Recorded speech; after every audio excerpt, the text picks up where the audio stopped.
Hello and welcome to another meeting of the Geek Cabal, Cabal Whisperings. This is episode number 42, according to the whiteboard. My name is Jim. I'm Bobbie. And this is our Halloween special. So we're going to kind of do some Halloween themed stuff, like the game playing in the background here. Just some different topics on that, but kind of before we get started, we'll give some channel updates and where we're at with the current state of the channel. Yeah, so the stuff here on YouTube, because these don't go up on the other, do they? No, it's too long. Too long. Okay. Clips of it does, but... Okay, so here on YouTube, so far the main thing we've got going on at the moment is I've been doing some videos that are like movie recommendations, horror movies. Been trying to go by classifications. Like so far I've got vampire movies and werewolf movies. There will be more vampire movie videos because there's a lot of decent vampire movies. Probably not a second werewolf movie video. I was really struggling to get through 5 that were good on that one. I just haven't seen a ton of werewolf movies. But I do have other categories, got several of those filmed, and you'll probably see also shorts where I have like condensed that video down to 2 minutes or so, but saying, hey, go check out the full length one. So you might also see those show up on TikTok. But yeah, that's most. I got a few BattleTech videos. One of them has gotten some decent interaction. It's basically talking about like future products you'd like to see. So if you haven't caught that, but you're a BattleTech fan, go check that out and jump into the comments because there's some discussion down there. Did a book review for The Running Man. I wanted to get that read before the new version comes out. That appears to be more accurate to the book. At least now that I've finished the book. From what I see in the trailer, I mean, I can tell they're still taking liberties because there's definitely parts in the trailer that I'm like, that's not in the book. But a lot of it seems to be like it's from the book. I'm really curious to see if they keep the ending to the book, and I think they're going to based on the first trailer. But like, it's one of those things like, you just don't see that in movies very often, especially after a certain date. But that'll be a surprise. That's supposed to come out the first part of November. Did recently watch the movie Black Phone. I haven't done a review on it yet, but I saw the sequel's coming out. Seem to be getting decent reviews. I'm going to try to go watch it in theaters because the first one was good. But again, I haven't done a video on that, but expect to see it soon. But other than that, here on the YouTube side of things, that's most of the updates. Sarah and I did a video about horror movies that are potentially not made for kids, but that are acceptable for kids to watch. So we put that under the Talking Horror, which is usually me and Levi, but she was there, so there might still be an episode with Levi where he and I talk about that because I want to get a younger perspective on that too. So, but yeah, that's most of what we've got going on so far.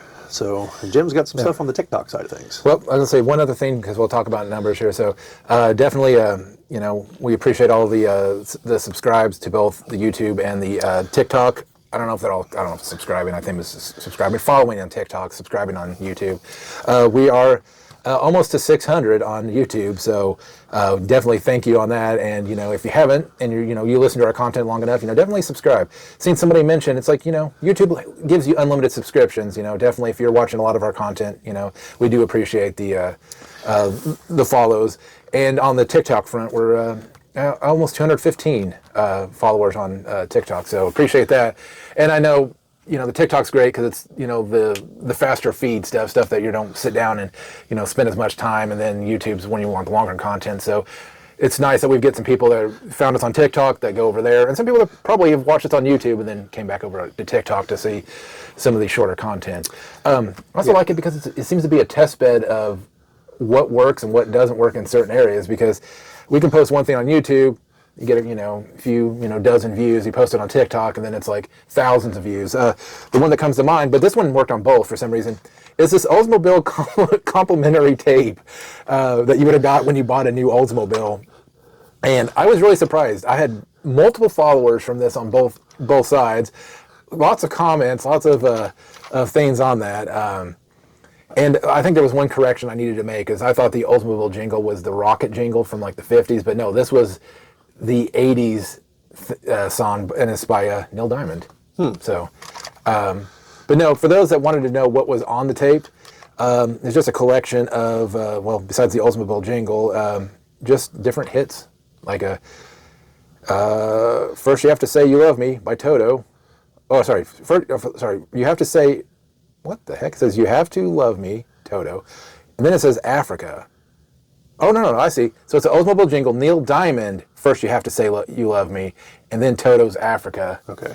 Sorry, fine print and then trying to understand exactly how they're wording this. I thought they were putting like the name of the song and the artist, but no, the Oldsmobile jingle is just no artist. No artist.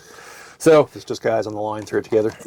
So yeah, so if somebody really wants to know what all the stuff is, I'll be taking a picture of this later and posting it to YouTube so they can see that list, and then also to TikTok so people can see what's actually on the tape. But just kind of a weird thing in my collection. That's one of the things I was gonna say, but the important part is it is like actual known music and not just like random things that Oldsmobile somehow found. Yeah, no. They obviously licensed to get different things out there, but. No, actually, though, the series that they had this on is just kind of cool stuff in my collection, because I collect a lot of stuff. I don't just collect video games. I know you see all the games back here, the games playing, but I like different things. Like I started collecting some VHS, not that I'm ever going to watch them, but just things that were memorable and I think have kind of cool covers to them. Star Wars, I think I have almost every release of Star Wars on VHS. I think I may be missing 1 or 2 releases, but there's a ton. There's a lot out there. And, just random things like cassette tapes that I find out in the wild.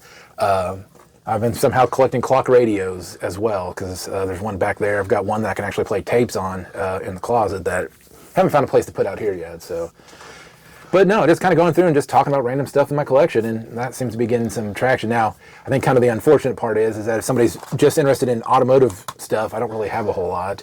But there is some ideas that I have out there that if I do, that I may put some, content out that's, like nerd content or geek content about cars and different things like that at some point in the future too. Because believe it or not, one of my 2 degrees I have is actually in auto body collision repair. The other one is in software engineering. So, those are connected. They're connected. So you can repair old cars and new cars. Yes.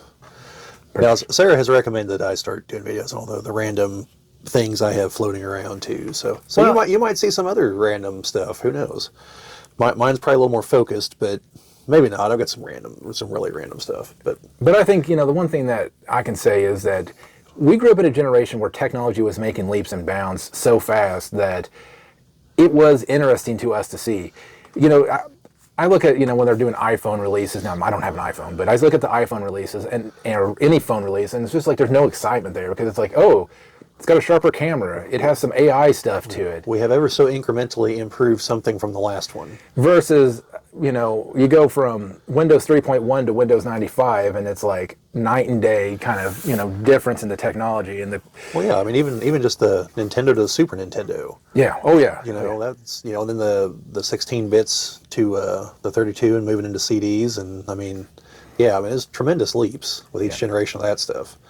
But they were also like 5 to 7 years apart at least. It wasn't like, oh, this year we need a new iPhone, like you're talking. Yeah, so I think that's why it resonates with people, because they see, this technology. And that's why it resonates with me, because I like to see where we've come from and in such a short amount of time. I mean, being able to just do online gaming, just, me and Bobbie used to play Command and Conquer, and I think it was just Command and Conquer that me and you played the most. I think so, yeah. And having call them up and say, okay, I'm ready to call your computer, make sure your computer's set and ready to receive the phone call, and then dialing in, and then, I think me and you both had separate phone lines for our computer, right?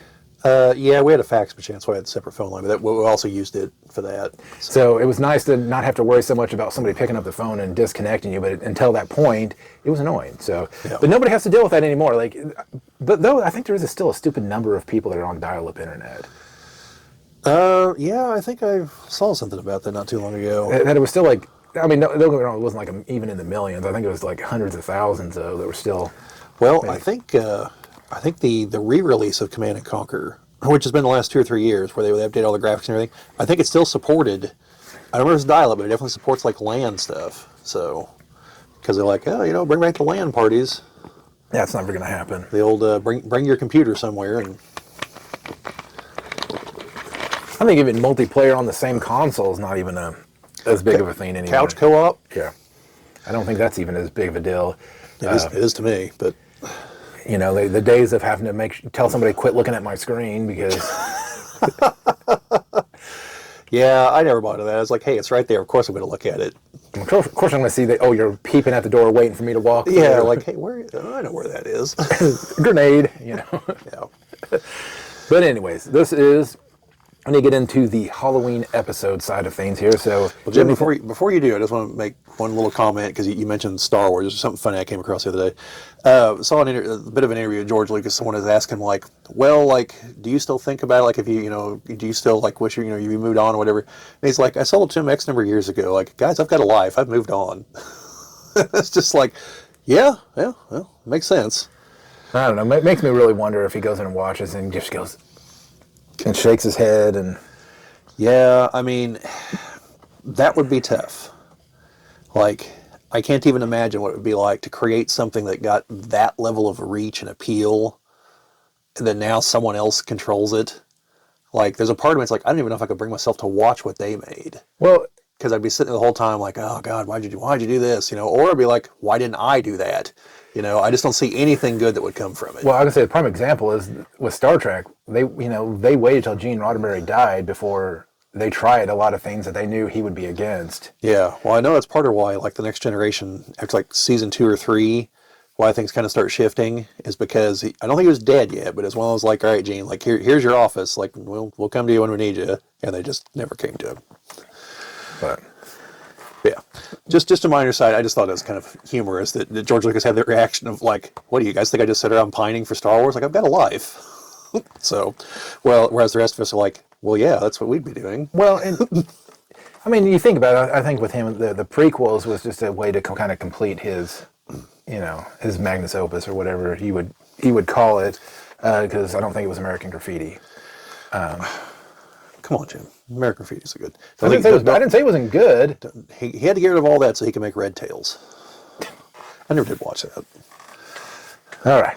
So, with Halloween, coming around the corner here. Or spooky season, if you prefer. Yes. Jim, that's what the kids call it these days. The spooky season. I have it on good authority. Well, there's also a lot of things that I just don't understand with the kids anymore, and how two numbers can be the funniest thing in the world. Jim, I swear to God, like, don't even start. So, anyway, I had to deal with that last weekend, and I could never actually get a straight answer as to what in the hell what's supposed to be even remotely entertaining, funny, relevant, whatever you want to call it. They're just saying two numbers that follow each other. Like, yes. I don't think there's anything to it. Well, and then there's something about their hand. I don't know. Well, then I've seen somebody that compared that to Little John's 369. Damn, that's fine. Get low to the window. Well, I mean, it's like a whole song. I know. I never heard anyone walking around just spouting the 369 part. Yes, true. I mean, maybe it's because I just wasn't with it, which let's be real. I probably wasn't, but like, I'm just saying, like, let's face facts here. Well, look at the channel we're on. Exactly. Oh well. Well, I was kind of into that stuff. Well, I mean, okay, but like, even hanging around with Justin, like, yeah, no, it's just a song. Like, there wasn't anything to it. No. Although,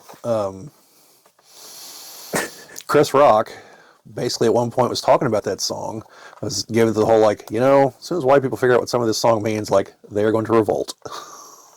Yeah, probably. I never did. Plus, I don't care. It's music. I don't care. Well, that's the whole separating the art from the artist sometimes. But so what we'll get started with our first thing here is just back to the video. Yeah, back to the video. Back to us not being old and talking about it, yelling at kids on our front porch. We're just going to give some recommendations for games that maybe play around, Halloween or whatever, for a couple of different systems. Now, just understand, most of my selections here are what I have in my collection. There will be some recommendations that I do not own. But just if you wanted to have some ideas of stuff to play, or just, little dub moments for the first one here, and that is for the Atari 2600 Haunted House. So you may not be able to see that on the camera there, but I got Haunted House for the Atari 2600. I believe you just play a floating set of eyes. Huh. Yeah, as you move around the haunted house. So, well, Atari 2600. So, for the regular Nintendo, which I realized I didn't have Nightmare on Elm Street, but in the same vein, we have Friday the 13th, which, you are trying to save the kids from being murdered by Jason and yourself, and then the other camp counselors too. One of the few games where you actually can fight Jason and win. Same thing with the Nightmare on Elm Street. You fight. The people in the movie aren't so lucky for Friday the 13th. Oh, no. Nightmare on Elm Street, however, just a little side note, Freddy gets beaten more than any of the other slashers. Like, he gets beaten in every movie. Yeah. Like, Jason isn't so much beaten as, like, restrained somehow, and Michael Myers is generally not beaten. He just kind of walks away after he's done killing a bunch of people. Well, I like the whichever one it was where they just, like, anchored him to the bottom of the lake. That, I think, actually happens twice. Because I know it happens at the end of 7, but I think it also happens at the end of 6. Because then somehow he gets, like, stuck to the bottom of that yacht or cruise ship or whatever. Because in 8, there's a yacht or something, drops the anchor, he comes back, kills everyone on board that boat, then goes over onto the cruise ship, because apparently Crystal Lake is somehow connected via a river system to the ocean, because they're going to go to the Atlantic and then go to New York. And then Jason follows them into New York City, which is where this is where the ultimate example of why he's not like Michael Myers. Jason just bypasses everyone else to get to the people he was following. Like, a handful of people are stupid and get in his way, and he murders them. Everyone else, he just goes right past them. Michael Myers would have killed every single person he came across. He does not care. Like, watch the newer one that's just called Halloween also. He literally starts at one end of the street going through people's houses. He goes to like 4 houses just killing everybody. Like, that's why he has the highest body count of any of the slashers. He just murders everyone he comes across, like, almost without fail. Yep. So, now for the Sega Genesis, the one that Bobbie had mentioned that I actually would recommend either for the Sega Genesis or the TurboGrafx would be Splatterhouse. I do not have Splatterhouse for either. My TurboGrafx collection is very small. Like, I only have like 3 or 4 games. So, not going to have any good selections for that, but Splatterhouse for the Sega Genesis and for the TurboGrafx. But the one I do have, and there's a reason why I went with the first Jurassic Park and not Jurassic Park Rampage Edition. That's because this one's the darker version of the two. And if you're going to play this one and you want it to be kind of creepy, play as Alan Grant. Do not play as the Velociraptor. The Velociraptor's fun. Alan Grant's more of just a testament of having to just survive dinosaurs. So, well, I mean, Jurassic Park's a borderline horror movie anyway. So. Yeah. Now, my pick for the Super Nintendo, originally for what I had in my collection, I was going to use Super Metroid because even though Super Metroid is a kind of an action platformer, the atmosphere in the game is very foreboding. The music is just great. But they do make a game that was never released in the U.S. that you can buy, put onto an actual cartridge, and that is Clock Tower. And it is a true horror game. You're getting chased around by a tiny person with giant scissors who impales people with them, and it's pretty gory for a Super Nintendo game. But if you can, definitely pick one of these up. A lot of people on eBay sell them, where they'll put them on a cartridge so you can actually play them on original hardware. Or if you have an emulator, you can get and download the ROMs for these, usually translated into English. So pretty creepy. So good game. So I went over the Sega Genesis and Super Nintendo. So for the 32X, the only thing I could really think of was Doom. I don't know how many people that have a 32X, but you can't beat Doom. And I think this may actually be the one that doesn't have any music to it. There's one of them that doesn't have any audio to it, and it's either the 32X version or it's like it's not the PlayStation one, but I think it's the 32X one. Correct me if I'm wrong on that one. Is there a story behind that? I think it was just a turnaround time, but there should be. I believe this is one of the better versions of Doom, though. The play, though, like the actual gameplay, like better than the Super Nintendo, better graphics, etc., less pixelated. Yeah. So, and again, this isn't every console that's out there. I just went and grabbed a handful. So for the Sega CD, I've got Bram Stoker's Dracula, and this actually has clips from the movie. Oh. So, and you do play as Keanu Reeves. And you're mostly punching bats, and the platforming's horrendous. I don't remember that in the movie. What are you going to do in a game? Yeah, no, I know. But in case you didn't see the other video recommendations, this was in the vampire recommendation list. Because as far as movies go, I do consider this the best version of Dracula. But it gets you in the spirit. It's got like I said, clips from the movie that are full motion video, which usually means it's a pixelated mess of garbage. But But it was a good-looking game. Just it was not a very pleasant experience to play. So, but my recommendation, at least for most of the vintage stuff, is going to always be Resident Evil.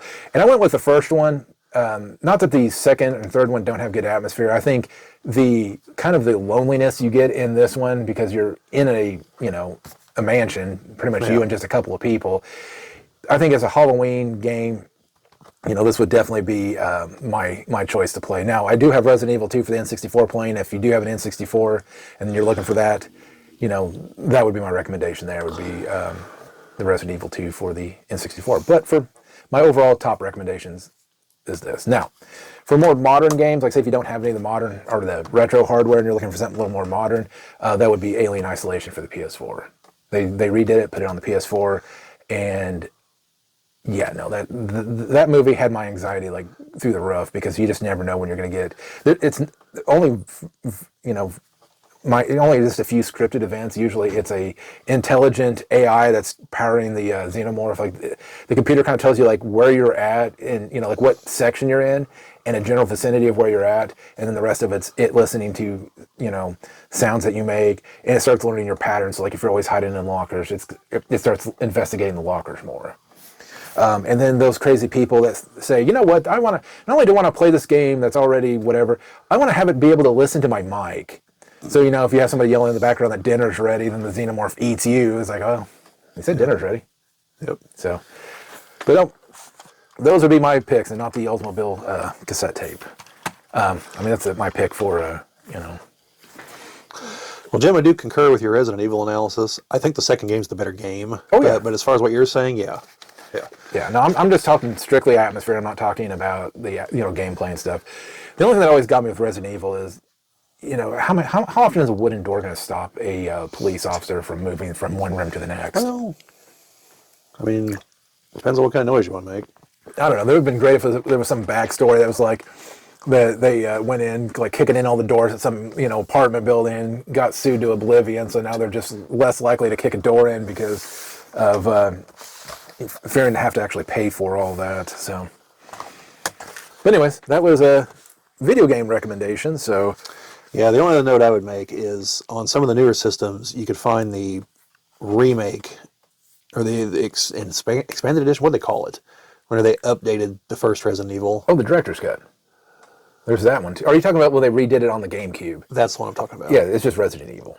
It's okay, but it literally adds like another like half a game's worth of material to it, and I personally consider that one the better version. Oh yeah, if you're going with them because it's everything Jim was talking about, but it's just a significantly longer game with even more creepy crap in it. So yeah, no, and if you're gonna go to that length, then you say if you're just gonna make a marathon out of it, do you start with 0? Start with 0, then play Resident Evil. Even though Resident Evil came out before 0 did, they tie into each other because it explains how Rebecca gets into the mansion. So do you then start 3, pause it when Jill gets knocked unconscious, play all the way through 2, and then start 3 back up and finish it? Maybe. Because chronologically, that's how it works. Maybe. And then if you want to fight a bunch of weird people in Spain, start playing part 4.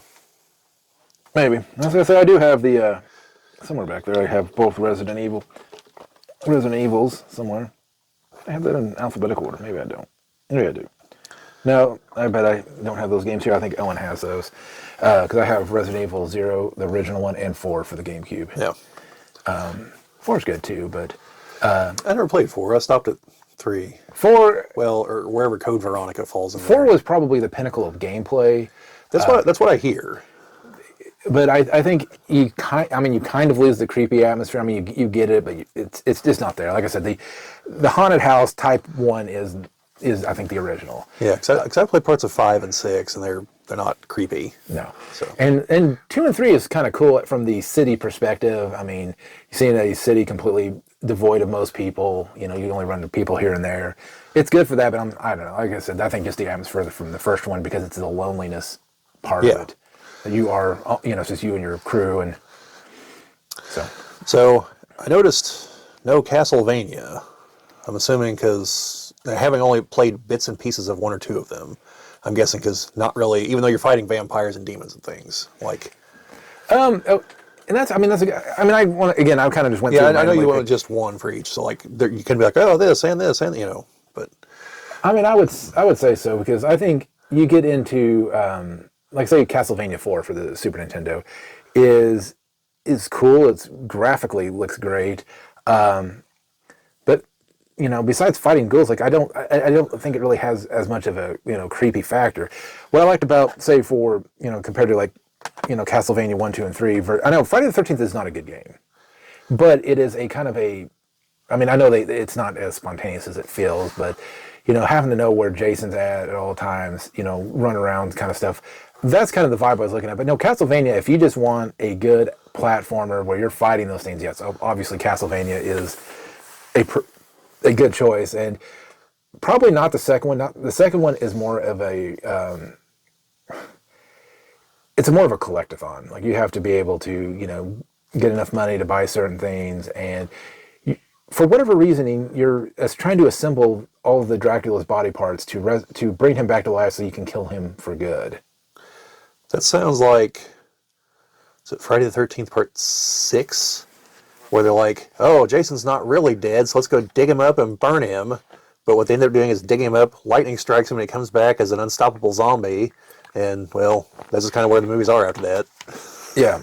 And I think that's Part 6. And the day-night transition really, I mean, it's a good game, but the day-night transition really gets on people. It's to the point where people that have modded the game have shortened the text because it used to go,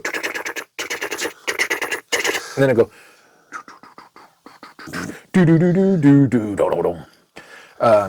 it was just a slower game. The first and third one would be the ones I'd go with on that. And again, the only game I actually ever owned was Castlevania 2, Simon's Quest.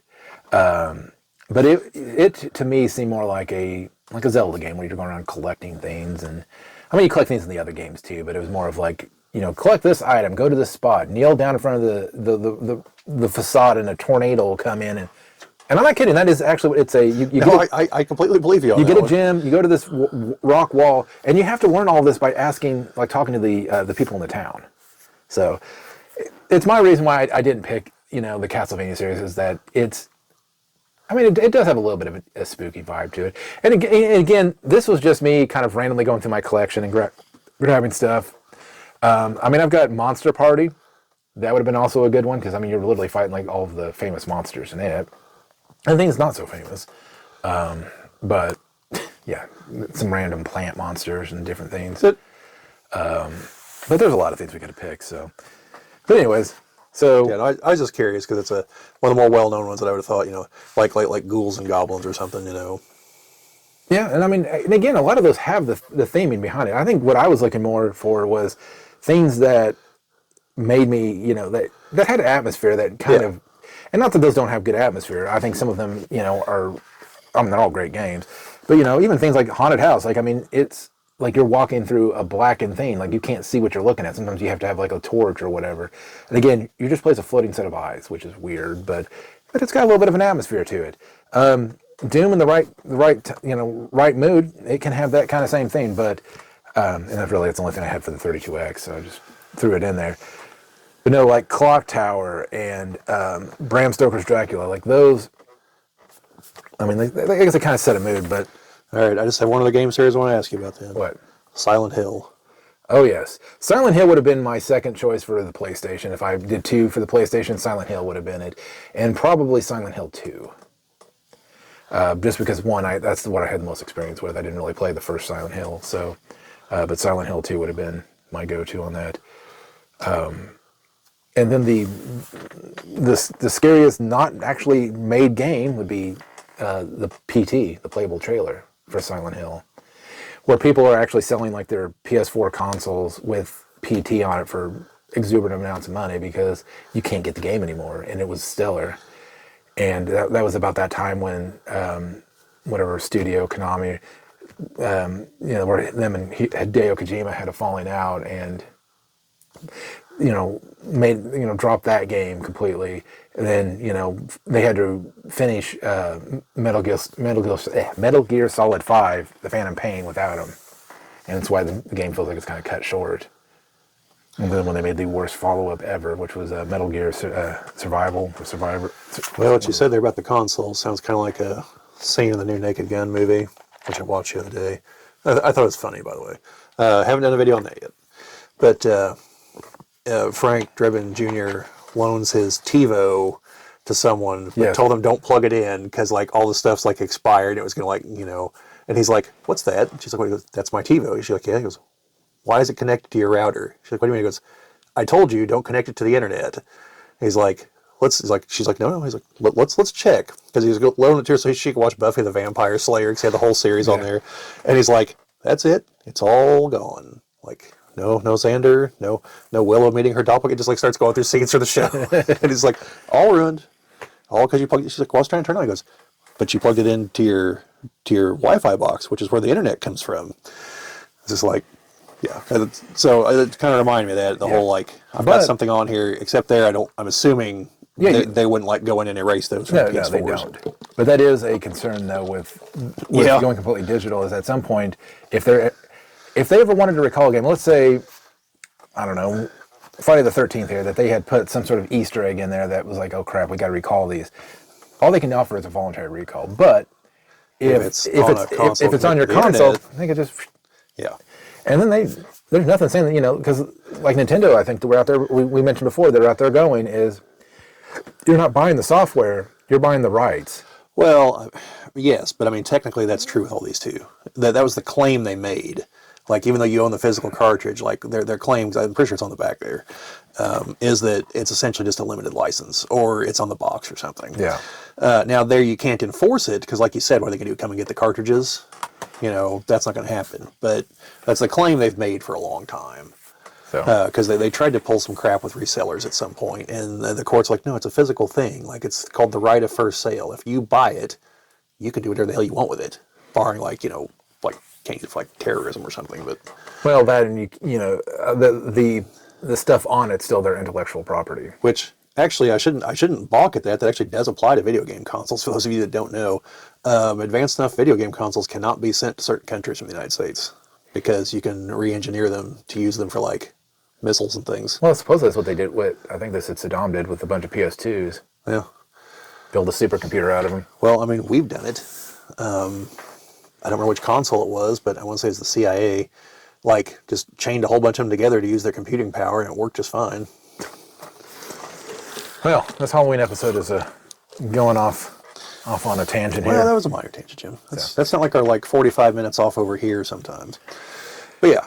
So now what we, after talking video games, one of the other topics, with Bobbie talking a lot about horror movies, we kind of just wanted to give overall Halloween movie recommendations, and maybe not just horror related, but just, maybe movies in general that have the theme. So just kind of like you're talking about Castlevania, where I picked Friday the 13th for mine, for like I said, for particular reasons. Not because it's a great game, better than those games, but because of the atmosphere that it kind of provides.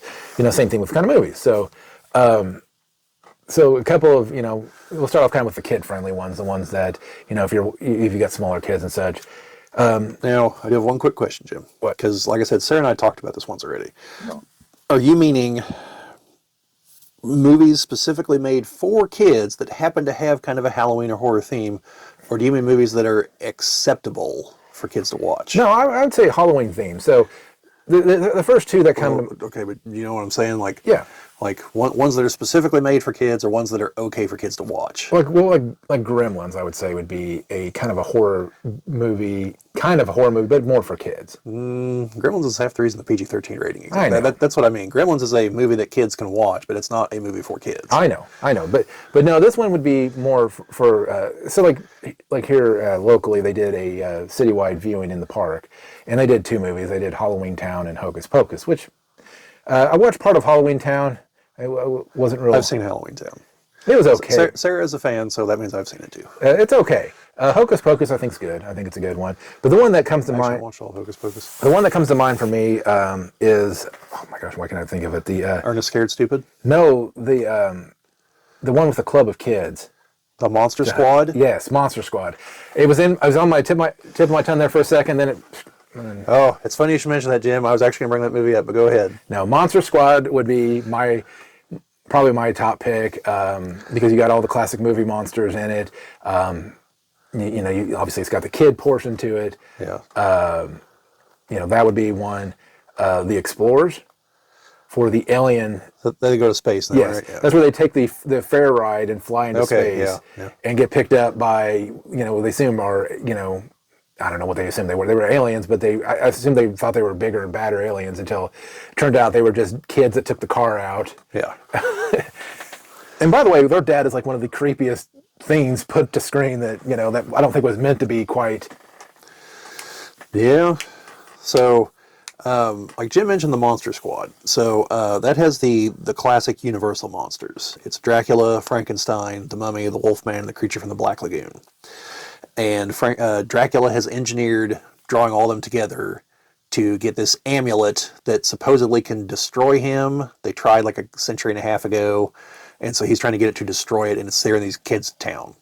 Have you watched that movie recently by any chance? No, but first of all, they do kill the Wolfman. Oh yeah, people definitely die in this movie because towards the end, like the cops try to stop Dracula, and he just like starts breaking necks and throwing them around like they're nothing. The Wolfman does get killed. The Mummy gets killed. I think the Creature from the Black Lagoon gets killed. And Frankenstein and Dracula get sucked into the vortex with the amulet, along with Dr. Van Helsing, who comes out to fight Dracula because he got sucked in like a century and a half ago. And they're aided by a guy who survived the Nazi concentration camps. Like, he's the old man. Yeah, like there's aside from that, there is some language that if you didn't grow up in the 80s is going to surprise you, is all I can say. That the kids are just throwing it around like it's nothing.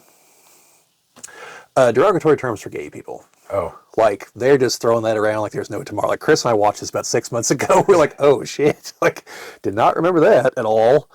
And, well, so maybe we don't put that under the kids' side. Well, you should screen it, okay? But that aside, and that's mostly towards the beginning, like, but also, like, the way the kids, like, bully the fat kid, like, that's you don't see that much in movies anymore. But yeah, other than that, like, good movie. I saw it in the theater way back in the day.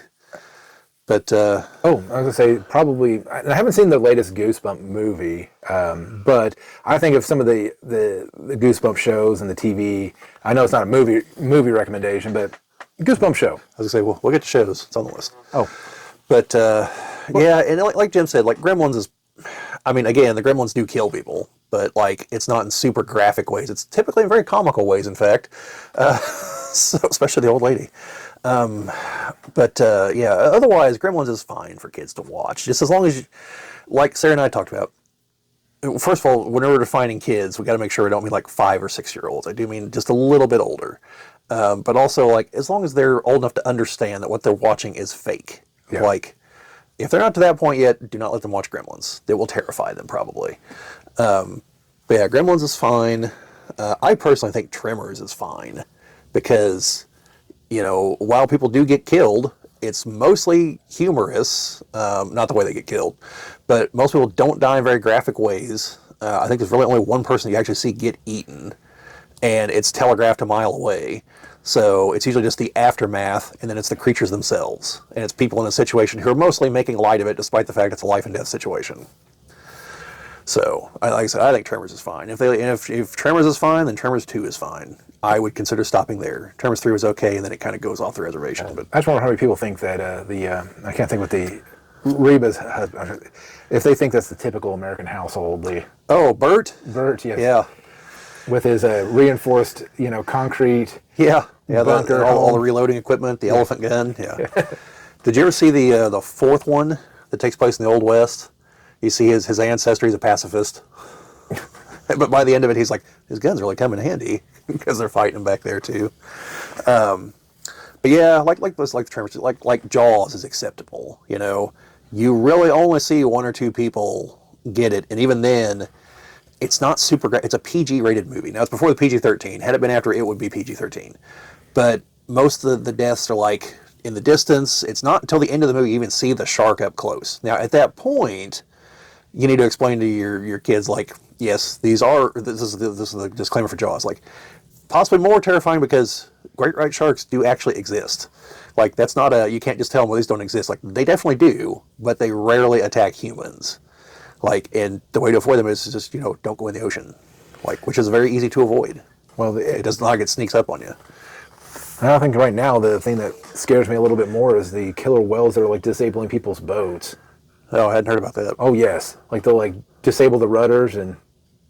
Well, the fun of it, Well, I know dolphins like play with the things they're going to eat before they eat them. Yeah. So it turns out that like being cruel to other things is like part and parcel with intelligence, I guess. So.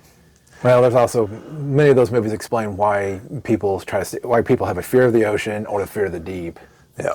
So. Yeah, Peter Benchley, the guy that wrote the book that's based on, actually said he regretted it later because it led to like people just going out and just massacring the sharks. And he's just kind of like, I mean, they weren't really a problem. Like, no. 300 million years, they got along just fine. I mean, yes, they ate people, but like, you know, not like is depicted in the movie typically.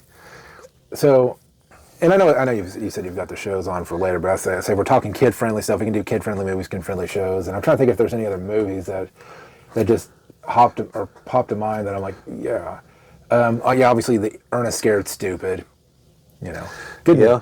And it's got like horror themes to it. Because like the trolls like turning people into wooden dolls and stuff, or wooden figures. Oh, that I like that's the one with the Miak in it. Yes, yes. Bulgarian Miak. You thought it wouldn't be in season.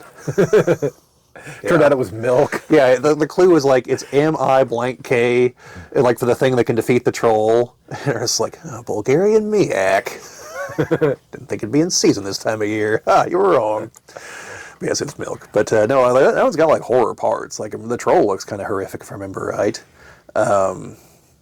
But still, it's an Ernest movie. And if those of you who don't know what those were, Jim Varney, was that his name?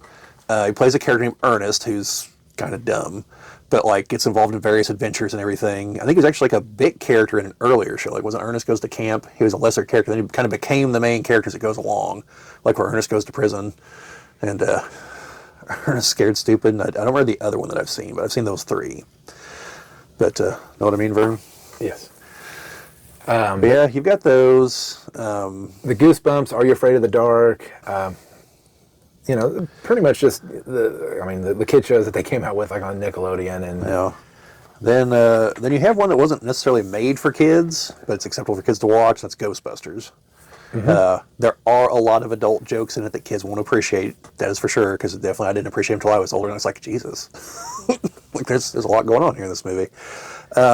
Is it true? Yes, it is true. He has no dick. Yeah, the greatest. If you've never seen the movie outside of, if you've only watched it on like one or two channels on TV, usually that scene's edited to, Wally Wick over here. And it's like, Venkman's like, is this true? Like, yes, this man is some kind of rodent, I don't know what kind. But like Jim said, it's what it's supposed to be. Is Dan Aykroyd's like, dickless over here. It's like, yes, this man has no dick. He's like, because they're like, but dickless over here shut off the reactor and caused all the, Yeah. He's like, is that true? He's like, it is true. He has no dick. Yeah. But, no, I mean, for the most part, like, and it's got horror parts to it. It's the oldest movie I remember seeing in a theater. And was definitely like creeped out by whenever the one statue finally starts breaking open and comes to life. I don't remember which one it is. It's the one that goes after Dana.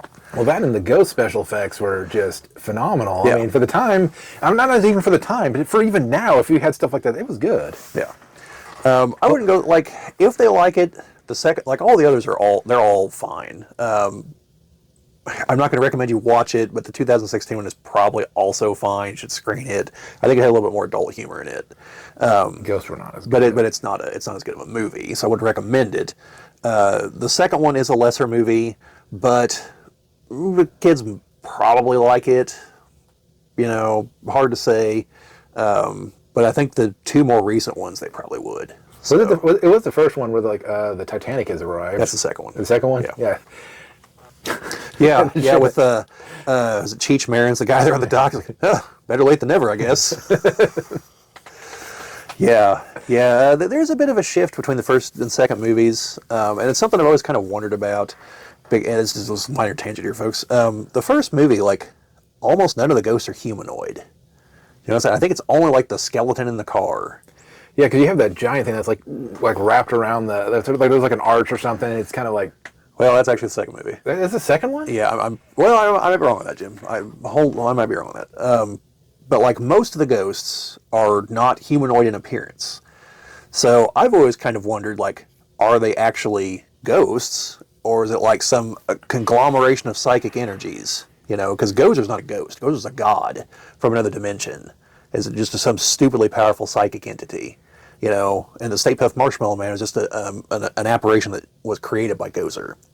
Whereas in the second one, they're deceased people. They're all humanoid, and the main villain was a guy at some point, Vigo the Carpathian. Yeah. And I believe the guy that played him died not too long ago. I know the voice actor, because Max von Sydow did the voice, not the guy that's physically there. The guy that's physically there, I'm pretty sure, is the king in the 13th Warrior. Or not the king, but the guy that they join up with to go fight. But anyway, it's just something I was kind of wondered about. Because then, like, the new movies kind of drift around, too. Because, like, the first new one, they're mostly humanoid, I think, towards the end. But again, it's Gozer. Then the second one, it's definitely some kind of demon from another dimension or something. So, I don't know. Like I said, something need to find Dan Aykroyd and talk to him at some point. Because all that's based on, like, stuff he kind of actually believes. Because, like, his dad and some other family members are, like, not specialists on that, but occult. They believe in all that kind of stuff. And, like, he drew, like the books they talk about at one point in the first movie, I think are actual books that his dad owns. I don't know about the contents of them, but, you know, like Tobin's Spirit Guide and things like that. So, anyway. Well, no, the actor that played Vigo died in 2004. Okay, yeah, like I said, not too long ago. That was only 21 years ago. I was just looking it up. That's what happens when you get old, by the way. Like, things that happened 20 years ago feel like they happened yesterday, but you can't remember what actually happened yesterday. Well, and it was just, I think we've lived that going to our 25th class reunion. Yeah. That was a bit different. But, so, talking about ones that are not kid-friendly, that, you know, that...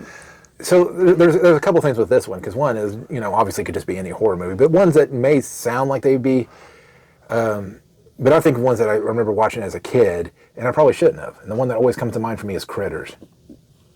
Critters. It has been a long time since I've seen that movie. Because I'll tell you, to this day, the one where the guy's like trying to talk to his dog, trying to wake it up, and maybe in the second one, and the critters are like all chewing into the dog. Yeah, I saw the second one in the theater. My parents apparently didn't care about that, but no, Critters was not a. Yeah, like I said, it's been a while, but I have the feeling the first one was probably more serious, because I know the second one got a little silly, like when they trap them all in the meat processing facility, and didn't anticipate that they'd go all Voltron and fuse together into the giant ball of teeth and death, and just come busting out, roll over at least one person, at the other side just the skeleton. So, for those of you who have never seen this series, it's about these creatures that are about this big. Imagine an angry, fur-covered dodgeball with lots of very sharp teeth. It has quills, kind of like a porcupine, that can fire out, that are loaded with some kind of neurotoxin that'll paralyze you, so then they can come and eat you.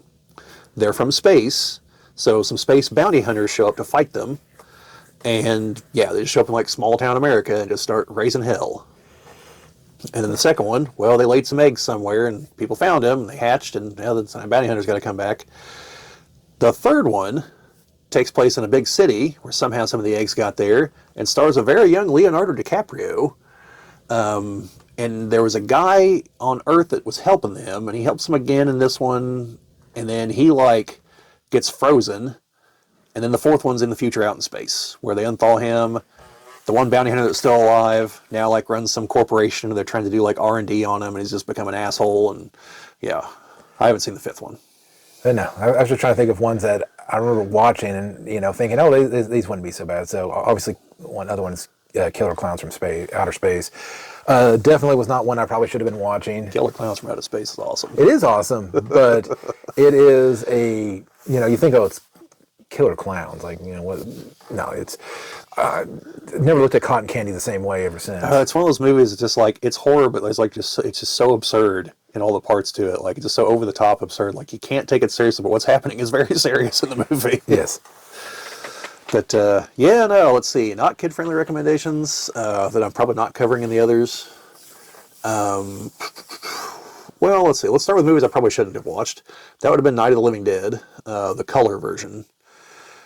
Probably shouldn't watch the black and white version either, but the color version definitely creeped me the fuck out. The whole, like, oh, holy shit, dead people coming back to life and eating people, like, that's not good. Like, that gave me nightmares for a while.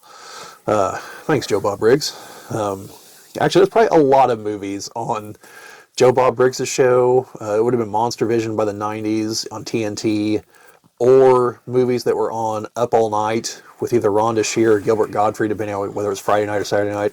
There's probably a lot of movies on there that I really shouldn't have watched. Well, I'll tell you, anytime I ever watched any of the Nightmare on Elm Street movies, I had a hard time sleeping afterwards. Even though I was like, I didn't live on Elm Street. You know, I should have been fine. It's not too far from where I live, though. Yeah. I live over in the Tree District. But well, all the roads are named after trees, yes. so there's an Elm Street somewhere in that area. So. Yeah. I never thought the Friday the 13th movies were scary. Nightmare on Elm Street, the first one, was a genuine attempt at horror. After that, they were like, well, Freddy's clearly the main star, and Robert Englund's really awesome at this, so let's just have him make puns and kill teenagers. Oh, I know one that came to mind. So if you watch the original Blob, it was kind of creepy, yeah. The one with Steve McQueen? Yeah, but that's not the one I'm talking about. I'm talking about the remake. From the early 90s, late 80s? Yeah. Yes. When you see a guy get pulled into a drain in a sink and the blood just gushing out, and that was traumatizing. It made me never want to put my hand down a drain for the longest. Hell, even now I'm apprehensive about putting my hand down a drain. Yeah, what was really obvious that the Blob is basically just a rolling ball of acid, and really graphically so. Yeah, that's not a no. Because if you watch the original one, I mean, yeah, it eats people, but the remake was over the top, way over the top, and not one of those oh well, that one was okay, this one should be fine. No, it's not. No, watch the original one if you're going to do that. Don't with the kids, probably not be. Yeah. Let's see. Probably saw Interview with the Vampire way too early. Definitely sitting there watching that, and then people I was with remembered, oh, right, there's that scene of complete full frontal nudity for a good 2 minutes. Yeah, not so much the horror aspect, to be clear. It's the other part. They were like, oh, yeah. Kind of like if you've ever watched The Terminator on TV, and you forget that there's 2 sex scenes in the movie, because they don't show them on TV. Where the first one is with her roommate and the one guy, and then Arnold shows up and kills them both. And then later on, where John Connor is conceived, those scenes are not on the TV version. And if you don't see those, the only objectionable thing in the Terminator is whenever he punches the guy's heart out at the beginning. Everyone else just gets shot, and it's almost all off screen. It's not super bloody. You see the first one when I think gets shot in the back and falls down. Or no, that's the roommate. Most of it's literally just him Sarah Connor and bust the door in, and then you see him holding and bang. That's it. There's a little bit with whenever he has to take the fake eyeball out. That's graphic. Also, it's also obviously a puppet at this point, but that's graphic. Where he's digging into the arm, dealing with the mechanics and everything. That's bloody. But everything else, it's just people being shot. And yeah. And as far as I'm concerned, The Terminator is also a horror movie. It's a slasher movie. It just so happens the slasher is a robot from the future. It is a horror movie. The scariest thing in that movie is the stupidity of the gun store owner. Yeah. Yeah. Oh, yeah, you go, look at the gun. Hold it. Oh, yeah, here's the ammo. Yeah. Well, what was he really going to do to stop him, though, if he would have pressed the point? Well, yeah, but no. The first thing you do is you don't put ammo for the gun the guy's holding on the counter. I think it was already there. Was it? I think so. Why would you do that? There's a 2-week waiting period. You don't expect most people to come into the gun store to actually try to rob you with the gun you're handing to them. It's genius. Well, you mean the beginning of Pulp Fiction, where they're why doesn't anyone ever rob a restaurant? No one's going to expect it. Let's do it here now. Well, speaking of break-ins and robberies, I saw, way off topic, I saw a video a guy was doing talking about the latest Pokemon theft, where the people rented a U-Haul van, ran it through the front end of the store, and then stole all the Pokemon cards, $6,000 some odd worth of, I don't know how many thousand in that one. They were showing a couple of them. So, I'm assuming they've been caught already. Not yet, no. I guess they had covered up the license plate on the U-Haul, but they said all you got to do is when they return the U-Haul, and they're like, well, there's damage on the back of it, because they ran it through a garage door.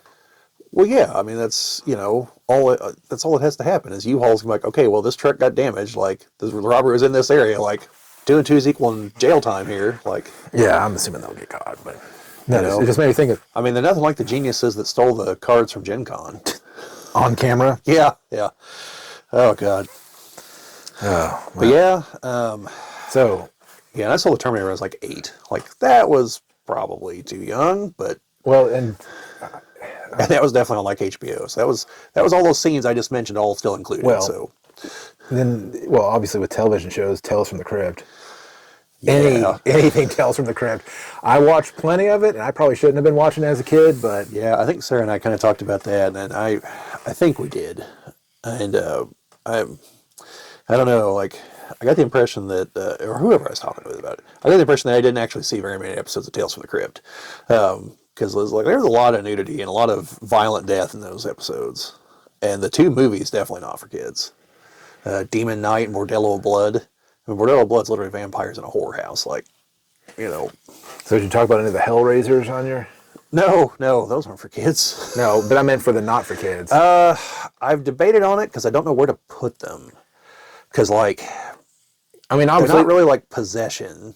They are kind of demons. I almost think they fit in like cosmic horror in that they're just like weird things from beyond Earth that are, totally inhuman.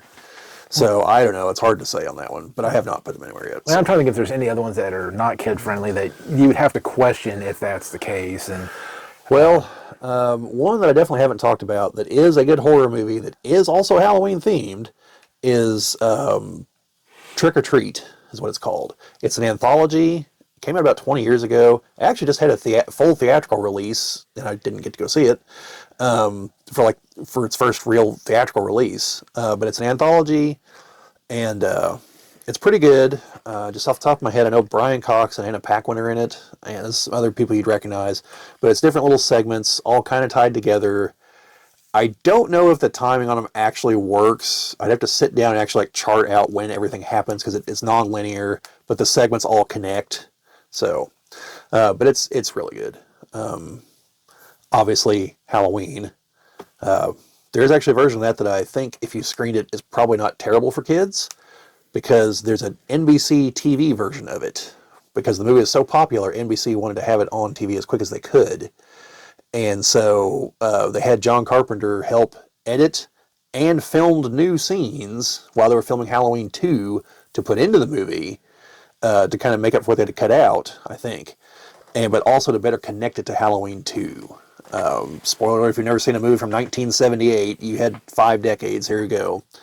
The first movie does not imply that Michael is Laurie's brother. The second movie does. So they filmed new scenes to put into the first movie to kind of build towards that. They don't directly imply it, just a few things here and there that until you see the second movie, you don't understand the significance of them. And there's some other scenes they put in. But also, just in general, Halloween, the first one has a very low body count. He kills 5 people throughout the end. Maybe 6 people throughout the entire movie. And you don't even see at least one of the murders. You just see the body.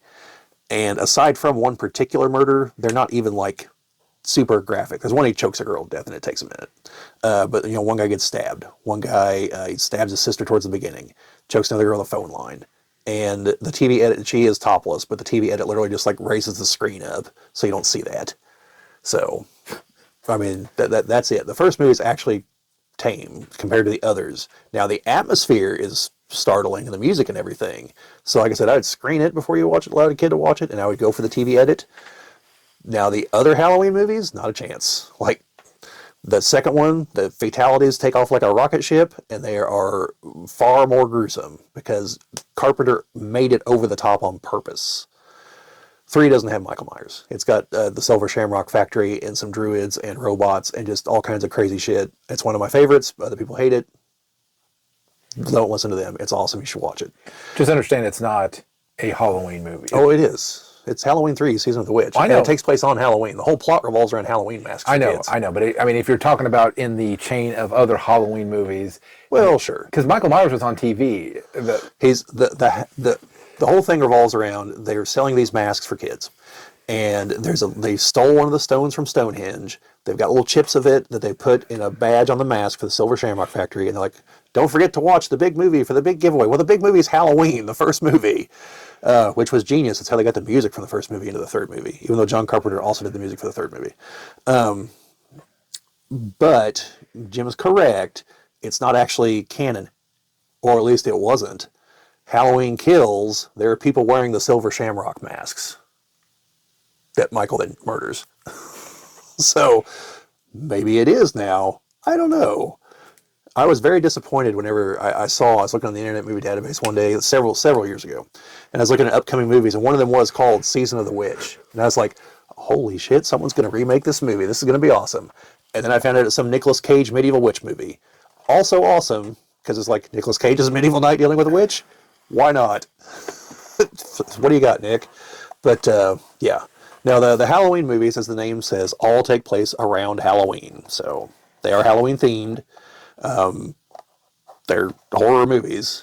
I think they're great. They're kind of like a choose your own adventure series, though, as far as like which path you want to go down for canon. But But yeah, but one of those movies that when you would see the title wouldn't immediately scream, I probably shouldn't watch this with my kids. So I think it definitely falls into that category.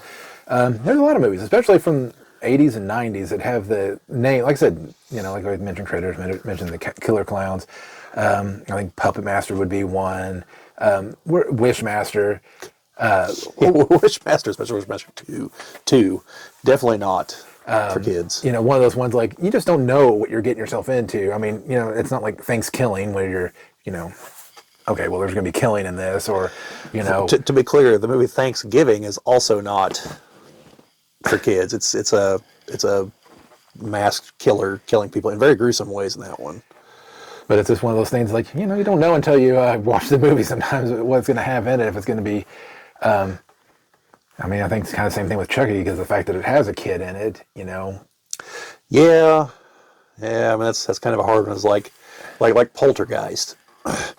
I would not recommend that for kids. I would watch it because I think it is a PG movie, but I think it's not so much the scenes in the movie. If they were just taken out of context, I think it's the whole paranormal side of things. It's the paranormal. It's there. I think it is actually the fact that the people who bear the biggest brunt of what's happening are the kids. Yeah. Like, it's the things attacking them. So like, as a kid, you're like, oh, there's a kid in the movie. I can empathize with them. And it's, oh my God, ghosts are attacking them, and there's really no way to defeat them. Great. Well, that's what's going to happen to me. Awesome. And it's another one of those movies that had a lot of death that followed it afterwards. Yeah. I haven't put the video up that talks about this one yet, but yes, there was the girl who plays the sister in the first movie, she was murdered. The Native American gentleman who's in the second movie died not too long after. The girl who played Carol Ann died sometime shortly after the third one. I mean, people think the series is cursed, so. I mean, it's kind of the same thing with, the other possession movie. Gosh, darn, Paranormal Activity? No. I'm sorry, my brain's... The Exorcist? Yes, The Exorcist. Because I was thinking The Omen also had some negative things that went along with it. But I think there's a lot of things like when people are... Not so much it's paranormal things happening to them, but I think when people are talking about stuff that's like the paranormal or demons and stuff like that, it's not that it's actually inviting. Maybe it is. But I think... people get it in their mind that bad things are going to happen, and a lot of times, like when it does, you draw the conclusion. Because I mean, me personally, I believe in a lot of that stuff. I mean, I think there's stuff that just can't be explained. I think people, like using a Ouija board is a bad idea because supposedly, if it's true how it works, you're inviting spirits to take control of you to communicate through the Ouija board. Well, that's all right, Jim. Hasbro thinks everyone 8 and up can operate a Ouija board. And don't get me wrong, like if it's not true, I mean, obviously it's fine, but I mean... Have you ever watched Paranormal Activity? Oh, yeah. But no, that's one of those line of movies I think has a good story behind it. I don't remember the whole thing now. It's been a long time since I've watched it. I was just wondering, because that's actually part of the plot to the first one, which is also a movie I'd recommend, by the way. Just to be clear, though, you have to be able to appreciate found footage movies. Like, if they don't work for you, don't bother watching any of them, because you're just going to think they're stupid. But Paranormal Activity, that was part of the plot, was that the husband, the boyfriend, whatever, like, kept, like, indulging the thing and, like, kept, like, focusing on it. And finally, like, the guy comes that's supposed to, like, try to cleanse the house. And, like, he takes one step inside, and he's like, oh, my God. Like, no, thank you. He's like, whatever you do not encourage this thing. Do not talk to it. Stop videotaping it. And just leave it alone. It might go away. But what you're doing is just going to make it stronger. It's going to make it want to come to you more. And then he buys the Ouija board. And like you saw it, right? And even the girlfriend's like, "Where did you find this? This is like some real occult shit right here. This isn't a Milton Bradley one. Yeah. This was like some real like occult level business going on here." And then the thing, like while they're gone, like is moving it around, spelling something out, then sets the board on fire. Like, and I like how it's at the end of the movie. Minor spoilers here. The end of the movie where he's finally like, "Okay, let's go," and it's like, "Oh, too late, friendo. Like she's possessed now." And because they never figured out that, like, it's not the house that's haunted, it's her. It wouldn't have mattered if they left. But just the way they're at the end of the movie where she's like, "It's fine, it'll be fine." And the last time she says it, it's like 7 or 8 voices overlapped. And that's one I was like, "You're fucked." And then he gets colonoscopy with the camera. I do like the fact that when you watch the second one, that the end of the second one is her coming from the end of the first one over to the house. Yeah, just shows up behind the dad. And then throws her sister at the camera and kills her and takes the baby. Yeah, then I've seen the third one. I haven't seen him past that, though. So, no, I say, if it comes to found footage, I would say probably the Blair Witch. And the only reason why is because I think it works better as a found footage, because the only way that Paranormal Activity works is you have to believe that somebody's walking around constantly recording. And at times it just doesn't make sense for somebody to be recording. Well, the Blair Witch is more of them. They're journalists. Well, I think the thing with Paranormal Activity was that like it's after the stuff has started. Yeah. And like that's why the boyfriend's recording everything. Yeah, I know, but I mean, like the cameras in the house make perfect sense. That's why the second one works really well, because it's just the cameras in the different parts of the house. But the first one, there's just some times where it's like, same thing with Cloverfield. There's just times where you're like, you know what, you're going to put the camera down. You're not going to be running for your life going. Yeah, and you're not going to have that one crystal clear shot of the monster at the end of the movie. Yeah, no. I mean, don't get me wrong, the movie doesn't work. So that's why the other 2 Cloverfield movies are not found footage movies. So. Yeah, it works to a point, but I would say the one that probably did it best was Blair Witch, because it makes sense why they're recording. And the scene where she's, runny nose and everything in front of the camera, is her pretty much explain that, this is probably going to be the last thing she's ever going to record. Yeah, I've seen people who have a theory about that movie that doesn't make any sense if you watch 2 and 3. Is that there is no witch, and it was just those 2 guys leading her out through the woods to kill her. And like, because there's some parts that kind of line up with that, but they all depend on like you not knowing there's 2 more movies. As well as like, yeah, but like we know for a fact that they're all dead. Or as close to a fact as, like, we know none of them ever surfaced ever again. Yeah. And then we know from 2 and 3 that, oh, yes, the Blair Witch is most definitely real. So. Yeah. But, I mean, if you just had the first one, I could see that being the case. Well, that's like that. I haven't had a chance to tell you about the guy with the alien theory that I thought was just complete. Like, remember how I mentioned, like, I envy people that can just come up with just insane shit like that? Yeah. Okay, well, this guy had a video, has a theory that Alien is a time loop. And we're only seeing like the last iteration of it. That these people have been killed probably hundreds of times at this point. That Weyland-Yutani is just running the experiment over and over again to see what the xenomorph can do. And it's like when it came to the like, so here's why I believe this. Literally boiled down to, trust me, bro. Like, there's no evidence in the movie of this, and the movie itself is like, well, we know from the sequel that that's a really expensive ship. Like, they're just destroying this ship over and over and over again. Like. The Weyland-Yutani does not have the resources to do that. And, like, parts of it just don't line up. But as part of his explanation was like, oh, yeah, well, no, like, they couldn't plot the course to this thing using 20th century computers. And it's like, well, first of all, it's the 22nd century. Like, you're off by a lot. And, yes, in fact, we could right now with our current computer systems do that. So, yeah, I think we'll be able to 120 years in the future. So, no, it's a bunch of bogus stuff. But I like the comments. They're like, lay off the AI, son. Because it's definitely an AI voice, because of how it pronounced Weyland-Yutani. There's like Wyland-Yutani. Well, and they were like, have you even seen the movie? Well, and, though, I think a lot of people do the AI voices just because it's, well, I mean, like me, I can barely speak. Anytime I do any recording. Jim, that's part of the appeal. Like, I know, but I mean, I see people that were talking about, like, like when they edit their videos, and they'll talk out the stain, and they'll multiple times, like, do a take, and I'm like, I've done multiple takes of the beginning of the videos before, because I can tell instantly, like, no, that's trash, and I start recording again. Yeah, no, I delete all that, and I'm just like, I don't. Yeah, I do. Yeah, but I do. I keep it in a folder for the inevitable blooper video.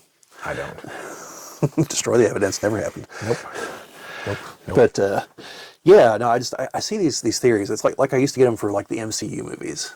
And the whole thing was built on, did you pay attention to the movie? The answer to your question is there in the movie. You just ignored it, and they're now off here in Fantasyland. No, I like the ones we used to come up with, especially for Snoke. That was some of my favorite memories of where we were trying to like, oh, Snoke's gonna be this big bad coming up. As much as I dislike the sequel trilogy, I wish Snoke would have been more of a villain. Like I was hoping there was a payoff for it. Like I'd have been cool with several outcomes of that. Yeah, no. Porkins. I liked it. Maybe he's really Darth Bane body hopping. I like the fact that it was, when somebody said it was the first kid that Anakin slaughtered in the first youngling. Sure. Or Darth Plagueis or whoever, Yeah, I saw one a thing where Anakin was like, Master Skywalker, what are we gonna do? And Anakin's like, a tear comes to his eyes, like, finally, the recognition of being called Master. But no, I saw a really good one the other day. It was the hologram conversation between Vader and the Emperor. And Vader's like, so, like, you killed Obi-Wan, right? And he's like, well, I don't know. Like, he disappeared right in front of me with some heretofore unseen force power. Like, I guess I did. It's like, but, who else is he going to go to for training? Like, Yoda, you killed him, right? And the Emperor's like, yeah. I was like, yeah, that'd be a great conversation. But, no, I mean, like Jim said, there's tons of horror movies. Halloween-themed movies are more of a niche within. I'm trying to think that there's 2 horror movies that I watched on Shudder, and or maybe 3 of them. They're related to. You're actually supposed to start with like the last one, work your way backwards. Apparently, they're in the vein of 80s horror movies, and I cannot for the life of me think of what they were called, but they were great. well, I know there's at least one comedy Halloween movie, or Halloween kind of Halloween movie that I need to watch. And I guess it's on one of the streaming services. I think it was Peacock or whatever. I'd have to look. Saturday the 14th. I've seen that movie. Like, I saw it back in the 80s, so to be clear, or early 90s. And I don't recall if it was any good. Now, I say Halloween themed because kind of Friday the 13th type movies kind of go along with the... Because I don't know, I think when it's like Friday the 13th and like in July, it just doesn't quite carry the same weight as when you get like a Friday the 13th in October. I mean, it's a summer camp, so... Well, true. I guess, true. I guess, okay, we'll say March then. Yeah. Because, it's just like, it's not spooky month. Right. Yeah. You know why it's Friday the 13th, right? Like, it's a significant date. Completely separate from the movie franchise. They just, literally, they were like, we're out of dates to use for it. So we're out of holidays, so we got to use something. I believe that's the date and day of when they turned against the Templars and, like, took them all down. So that's why it was like a day of bad omen, because like it did not work out well for them. So when the French king decided, well, I could pay them, or I could convince the Pope to excommunicate them, kill them, and take all their money. But they were one step ahead of him. They sent it to the New World, as Nicolas Cage found out at National Treasure once he stole the Constitution. I guess. I never actually watched that movie. That's what I've gathered from the trailers. You never watched National Treasure? Jim, like, people are always surprised when I tell movies I haven't watched. I've not watched National Treasure. Well, I've seen parts of it. I should watch it just because Sean Bean doesn't die. But I think he actually has clauses in his contract now to not be killed in the movies he's in now. Well, they're going to be doing a sequel to National Treasure. A third one? Because there's a second one. Yes, they're going to be doing a third one. Yeah. I mean, I should watch. I hear it's a good movie. I really should watch it. So. Yes, but it's one of those like, we have to steal the Declaration.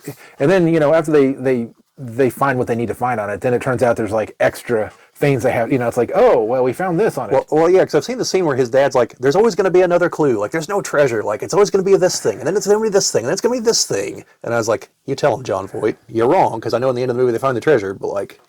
But yeah, no, it's like they have like these special glasses that they have to use, but then it's like if you do the glasses in a certain way, then you can see like the next clue, and it's like the only reason why they have to keep carrying on the Declaration of Independence.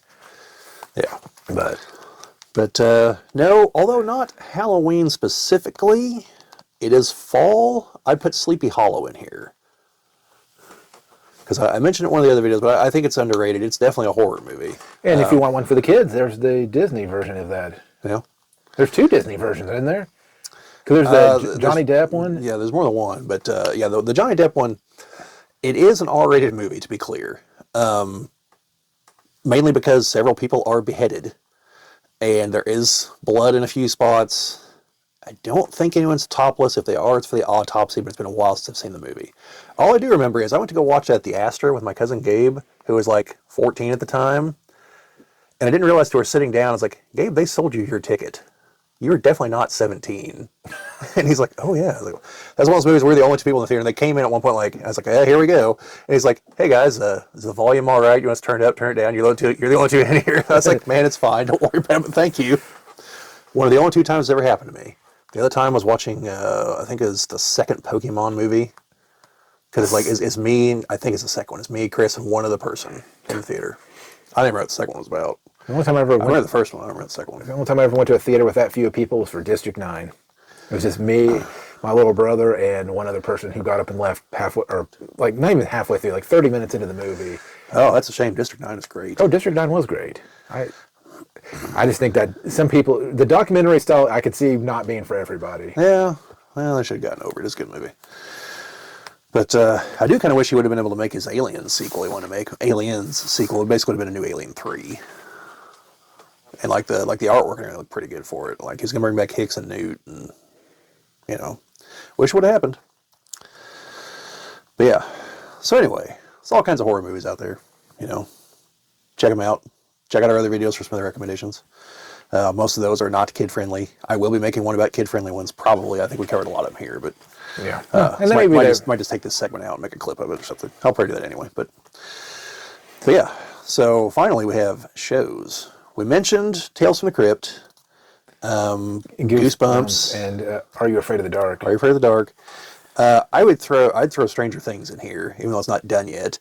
Season 2 actually starts on Halloween, so but it's creepy stuff, monsters and everything, and small town, and it's mostly acceptable for kids. I would screen it because some of the deaths are kind of horrific. But if you know that going in, I think you'd be all right. Now, season 2 gets a little more, is it 2 or 3? 2, I think, gets a little more disturbing as far as like the horrific deaths. And then things just kind of start going. Plus, you need to do this now so you can be ready for season 5 whenever it comes out. The first part next month. We're only 9 years into this whole thing. We're on season 5. I've actually seen people trying to defend that. When people have been like, look, Star Trek The Next Generation had 7 seasons of 20-some-odd episodes each made in 7 years. Like, yeah, but there's all kinds of filler. Like, yeah, there's also some of the greatest television ever made in there. Like, of course there's filler. Okay, but like, there's not filler in Stranger Things. Like, just because there's not filler doesn't mean you take 9 years to make 5 seasons of like 8 episodes each. Although I think every episode in season 2 is supposed to be like an hour and a half or longer. So, basically movies. It's like watching Columbo. If you never watched Columbo, it's a TV show about a cop named Columbo, but each episode's like 2 hours long. They're movies. Each episode is a movie. It's not like Law and Order, where it's 40 minutes and you're done. Jack McCoy's got him convicted, except for those 1 or 2 episodes where he doesn't convict him. But like, no. Columbo, it's like 2 hours of Columbo's detective work, which amounts to just bugging the shit out of the person he thinks is a suspect until the story starts falling apart. It's great, though. Peter Falk's awesome. If you don't know who I'm talking about, he's the grandpa in The Princess Bride. But yeah. Other shows? Well, it's been a long time since I watched it, and another show I probably shouldn't have watched. The Hitchhiker was on. I think it was on HBO, and it's kind of like an anthology, Tales from the Crypt kind of thing. Guys walking. He's a hitchhiker, and kind of narrates like crime things that are happening. And I think in the last episode he was the killer or something. Had a theme song. I've played it a few times for other people, and they're just like, "What the hell is that? Like, stop! Like, that's weird." Look it up. It's got a great theme song. Yeah, there's a few Halloween episodes of Psych. This is funny if you've never seen Psych. Tons of 80s and 90s references. That's the whole show's built on that. Well, Twin Peaks is another good one. But there's a Twin Peaks episode of Psych that has most of the cast of Twin Peaks in it playing different roles.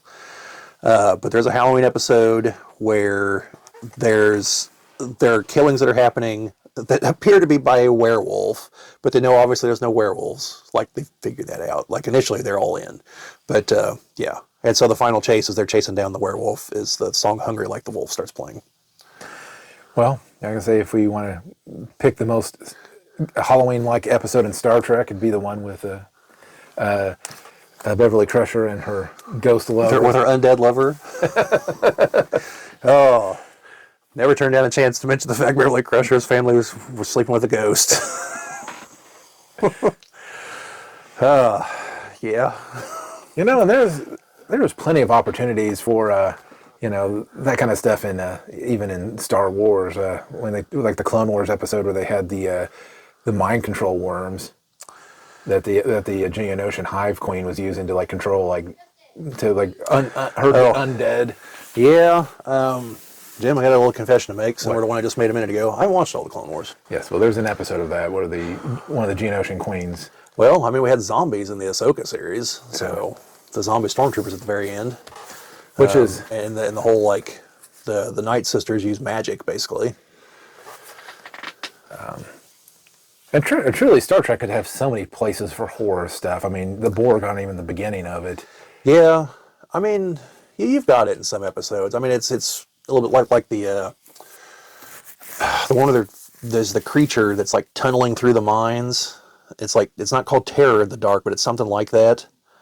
And it's just like killing the random miners. It's like the lava creature because they're like scooping up its eggs. Oh, the one that's silica based. Yeah, and like I think Spock ends up like mind melding with it to figure out what it's saying or something. And yeah, I mean that one's there's horror elements there. You're chasing around in the dark, some creature killing people. There was the isn't there one where they're fighting like a shape shifting creature that like sucks the salt out of people in the original series? And like its true form is like a white shaggy monster, if I remember right. Probably. It's been a while since I've seen that episode, and I might be confusing that with another episode. But it leaves like sucker marks on people when it kills them. There was the one episode where they rescue that woman, the Next Generation, where they rescue that woman from the space station that looks like the Klingons attacked. And there's the shapeshifter that's disguised itself as her dog that's like starting to try to turn into her, That's weird horror stuff going on there. Or the one where they get one on the ship and it's like completely frozen. They all contract something that makes them all go insane. And yeah. I mean, there's definitely like you could do horror in Star Trek. There's definitely some things out there, and then of course you could just make up things. I mean, you had the bug things that tried to take over Starfleet. Yes. That was actually supposed to be like a prelude to the Borg originally. The Borg was supposed to be like insect-like things. That's why it left off in that cliffhanger of like, well, they send the signal out here. And like they never picked back up in 6 more seasons. Where the guy picks up the thing, he's like... Yeah, Riker's trying to blend in with him, like just eats a whole bunch of worms, and he's like, delicious. And he's like, phaser. Then they were able to stun everyone else, but the last guy, they had to like blow up his head. There's the creature just nesting in his chest. I can't think of that guy's name, but I hated him throughout the whole season because he keeps showing up throughout the first season a couple different times. Yeah.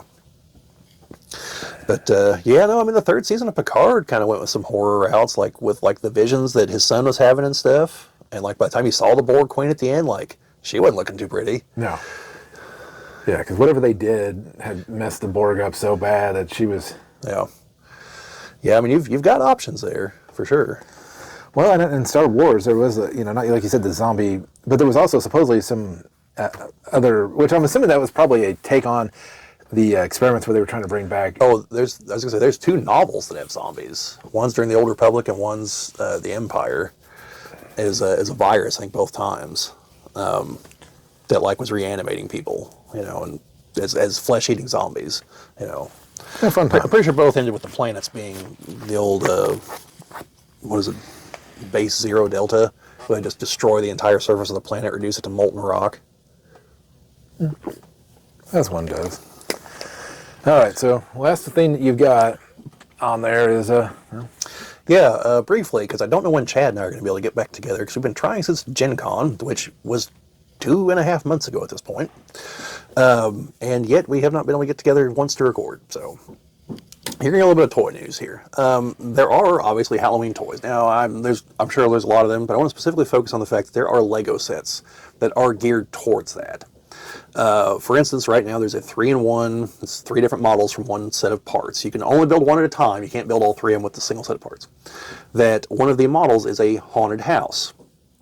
Now, this is a very trimmed down version of a set that came out 15 years ago, probably, of a very large haunted house that is in scale with the modular sets, which are normally like 2,500, 3,000 pieces, and it's somewhere in that vicinity. It's like 3 or 4 stories. It opens up in the middle so you can see the inside. Now, it's deeper than those are, so it does not actually fit in the street model that you would have for those. Plus, it would look like one of the levels of Paperboy if you just had like a couple regular buildings in this clearly dilapidated ass haunted house. But which looks cool. But I actually do have that set. I've never put it together. At this point, I'm at do I even want to open the box because it's worth a lot of money? The downside of collecting some of these things. So I thought about buying the newer one, like a couple of them, and cobbling them together into a bigger haunted house, because this one is broad but not very deep. Then it also makes a ship and something else on a graveyard.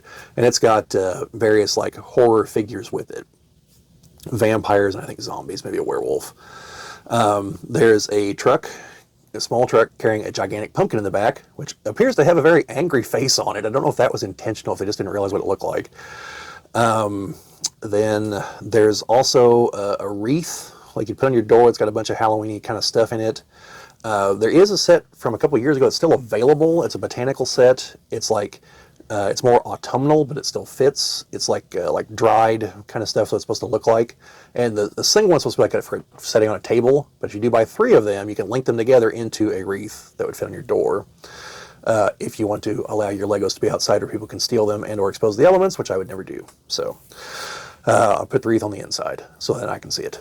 But sorry, random people on Halloween, you're not taking my Legos. Also, as I've noted many times, the plural of Legos is actually not Legos, it's Lego. They're Lego blocks. It's a brand name. It's not a singular thing. But I'm going to keep saying Legos because everyone else does. I think that's all the stuff they have this year, but if you look in the back catalog, like I mentioned, the Haunted House, there was actually a whole Monster Fighters line, which what the Haunted House is part of. And there's one set, it's the zombie set, the Graveyard. It was a Target exclusive, like sold out almost instantly. That one was just worth stupid amounts of money. I never got a hold of that one.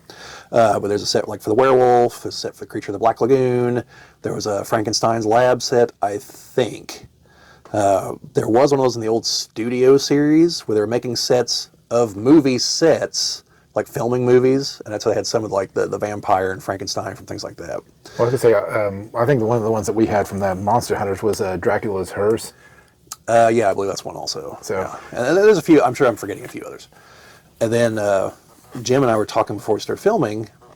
There was another series that I do not know the name of a couple years ago that was like Hidden Side or something like that, where it's supposed to be people that are pursuing ghosts. And so like you had the sets, but then like there's a thing you put on your phone or something that would show like the ghosts and things that are around them. And so there's like a big, I think it was a haunted school. There was a school bus and some other things like that. ARs that'd be augmented reality, where you would have an object and then you would go into the app and it would make it look like there's... Yeah, if I remember correctly, Lego has experimented with a bunch of stuff like that. They keep trying to figure out how to make it work because they know that's the future to keep kids interested. They just haven't quite cracked how to make it all gel.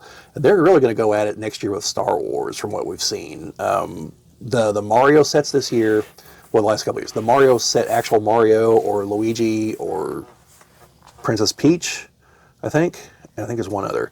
They have what's called a smart brick in them, which interacts with some of the other things that come out. Well, they're going to start putting those in the Star Wars sets next year. So they're going to be needlessly expensive. So I probably won't be buying many of those. But also one of the collectible minifigure sets was Halloween horror figures. So you had like a couple more zombies, but you had a lot of people in costumes and things for like Halloween stuff.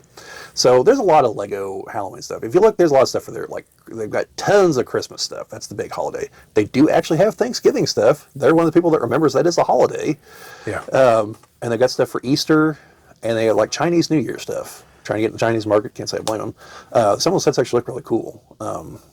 And then they've got a whole set of like Chinese theme stuff for the Monkey King, but it's like Monkey Kid. It's like a cartoon or something. They don't sell them in stores near as I can tell, but they're on their website, and some of those look pretty cool too. So, but yeah, there are definitely Halloween themed toys out there, but most of those you're probably going to have to go online to find. I haven't seen them in stores yet, so.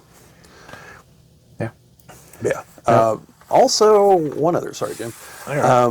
I believe the Star Wars Black series has some figures that are now Halloween themed. They've had like Christmas themed ones where they'll take a figure like a clone trooper and they'll make him look like a Nutcracker kind of soldier, or they'll paint him up, with like reds and greens and stuff like that. I think they've started doing those for Halloween now too. So I saw the Mummy. Yeah, Mummy there's one. a Mummy one. Yeah.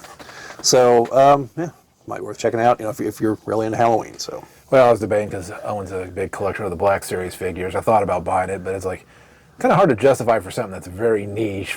He's more of like collecting the legitimate figures. Yeah. And usually only the Empire and the clone troopers just because. Well, they do look cooler. They do.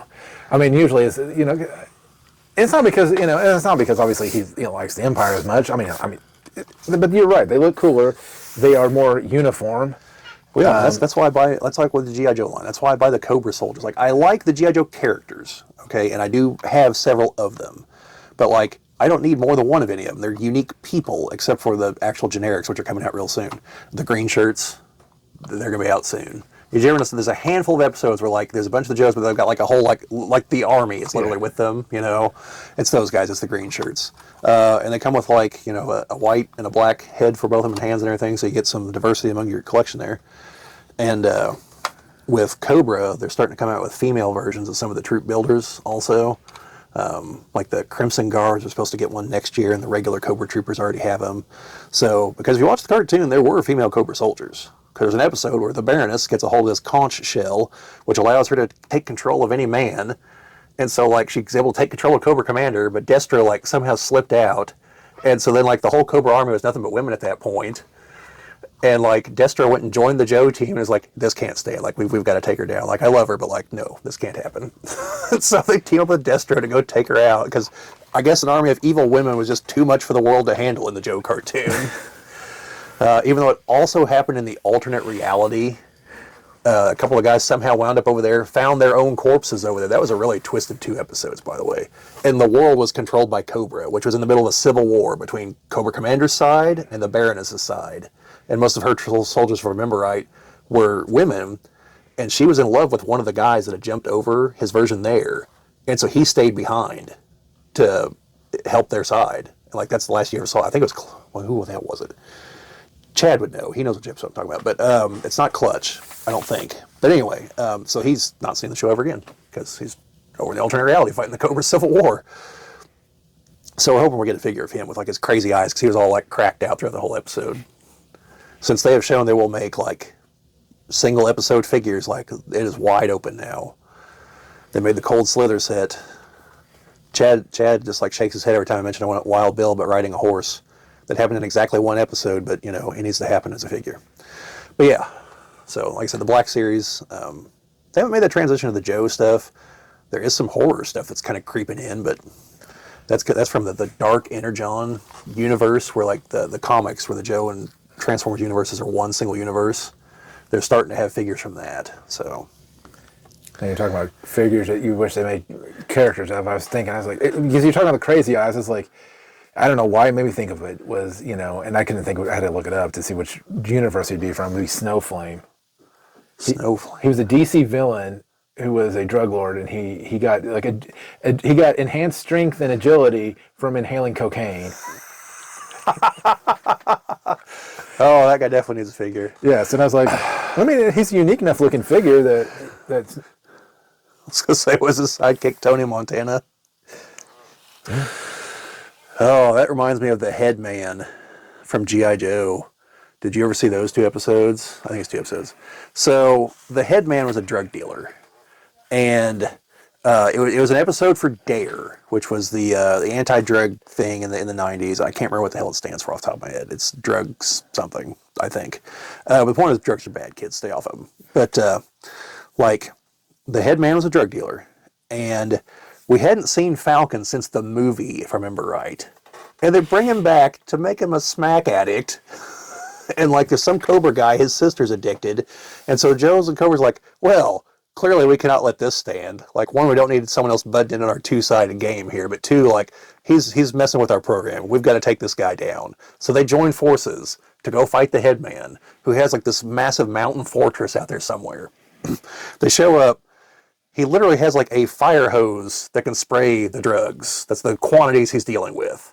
And like someone knocks him over and the thing like starts firing and just buries him under a mountain of drugs. And the last thing you see in the episode is his dead hand sticking out. Like, and it's like drugs kill. Like he's one of the only people that was killed in the cartoon. Well, yeah, because I guess he was the only one that's able to hit anything. Yeah. So, wow. Now, I do kind of hope he shows up in the classified line, but less him than his soldiers. The Headhunter Stormtroopers actually looked really cool. But yeah, like he's not considered part of Cobra. Like he's a separate thing. And although Cobra did double cross the Joes at the end, tried to steal all the headman's money. Because like, well, you know, it's just sitting here. Why not? But the Joes got the slip on and replaced it with like newspaper clippings or something. Yeah, the G.I. Joe cartoon went some funny places sometimes. Well, most cartoons in the 80s went funny places at times. Well, like these were the latter seasons in the 90s. They were not as good. The first 2 seasons are good. They were written by adults, but they were written like in such a way that an adult could watch them and not feel that their intellect was being insulted. Except for the PSAs, when you're like, yeah, well, at least I know not to shut myself in a fridge that's out in the... Sure. And, yeah, like we talked about in the last episode, some of those are quite comical now, the voiceovers. Yeah. But, no, like they had to deal with things like there was Hector Ramirez, who was clearly a knockoff of Geraldo Rivera. I even understood that back in the 80s as a kid watching it.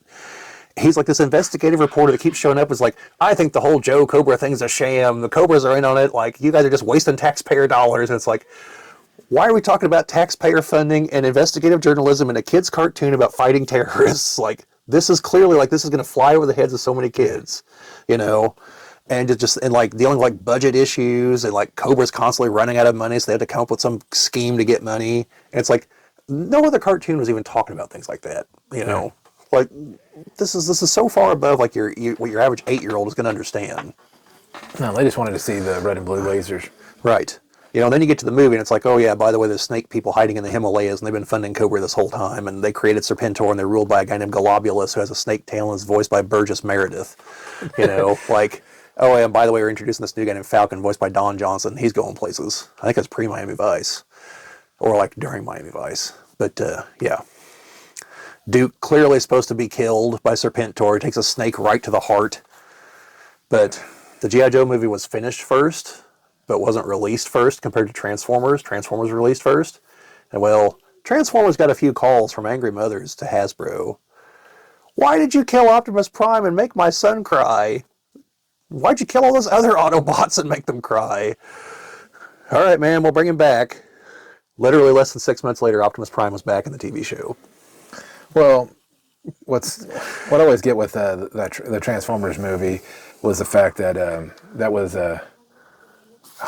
Orson Welles is Orson Welles' last movie, and he died before it came out, so he never actually saw it. Yeah, and he said he didn't even know what it was even about. Probably not, but. No, what I always found funny is like Optimus Prime gets shot once, like right here by Megatron. That kills him. Yeah. Ultra Magnus gets blown into 100 pieces. They put him back together, put a coat of wax on him, and he's just fine. It was like no one was like, hey, you guys are really good at this. Like, we got a buddy back on Earth. You think you can fix him too? Yeah, we had the opportunity to have Ultra Magnus Prime. Well, what I liked was I saw this guy did a video of like, hey, did you like when Serpentor killed Duke in the animated series in the movie? And all the comments were like, dude, like, that's so misleading. Like, we all know he did not die. You even talk about it in your video. Like, what's your clickbait crap title? But about 3 down is like, well, did Duke pass on the matrix of leadership to Falcon before he died? Well, no, but that movie, unfortunately, got the worst named character of all time, which is, I'm pretty sure, another reason why they got rid of him about as fast as he... Are we talking Transformers or...? We're talking Transformers. Rodimus Prime? Rodimus Prime. I was going to say, I know you don't mean Wheelie. I mean, he could have just been Hot Rod Prime.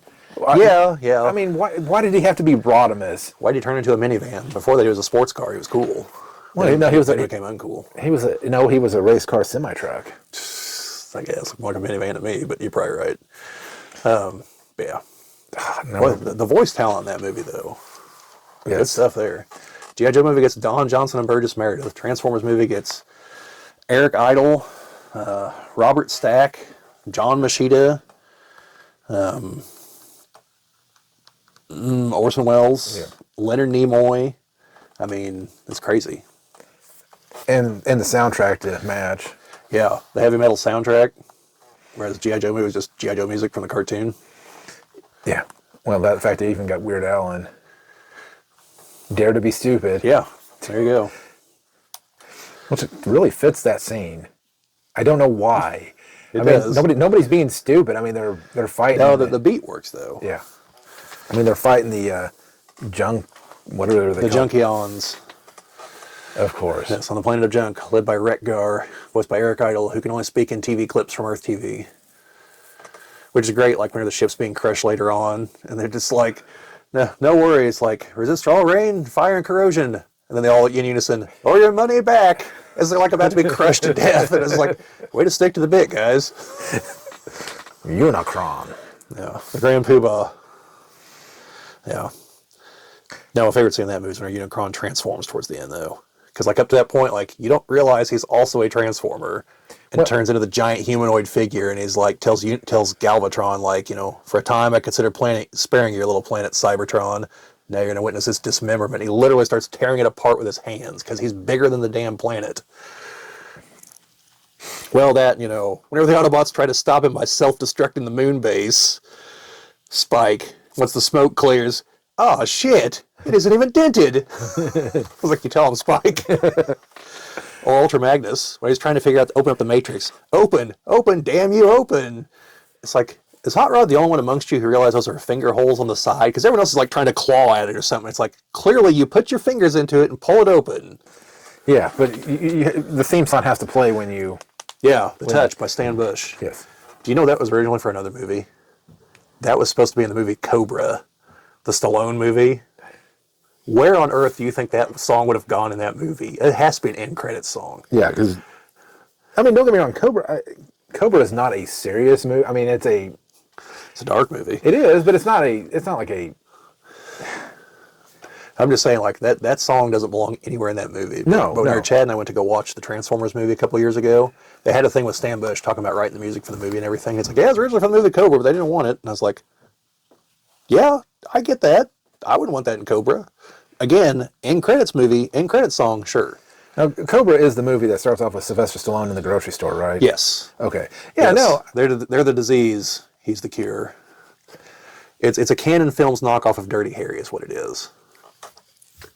And, I mean, like I said, I thought it was an over-the-top, goofy action movie. I like how he kills the bad guys, man. But that's what I'm saying is that it wouldn't fit anywhere in that movie for that exact reason. But Well, it's like, I don't know the name of the song, but if you ever watch the 80s, The Running Man from the 80s, it has this like upbeat 80s song that plays over the end of the movie, like the last minute or so it starts, and then like goes into the end credits. Like, this would have fit nowhere else in this movie at all.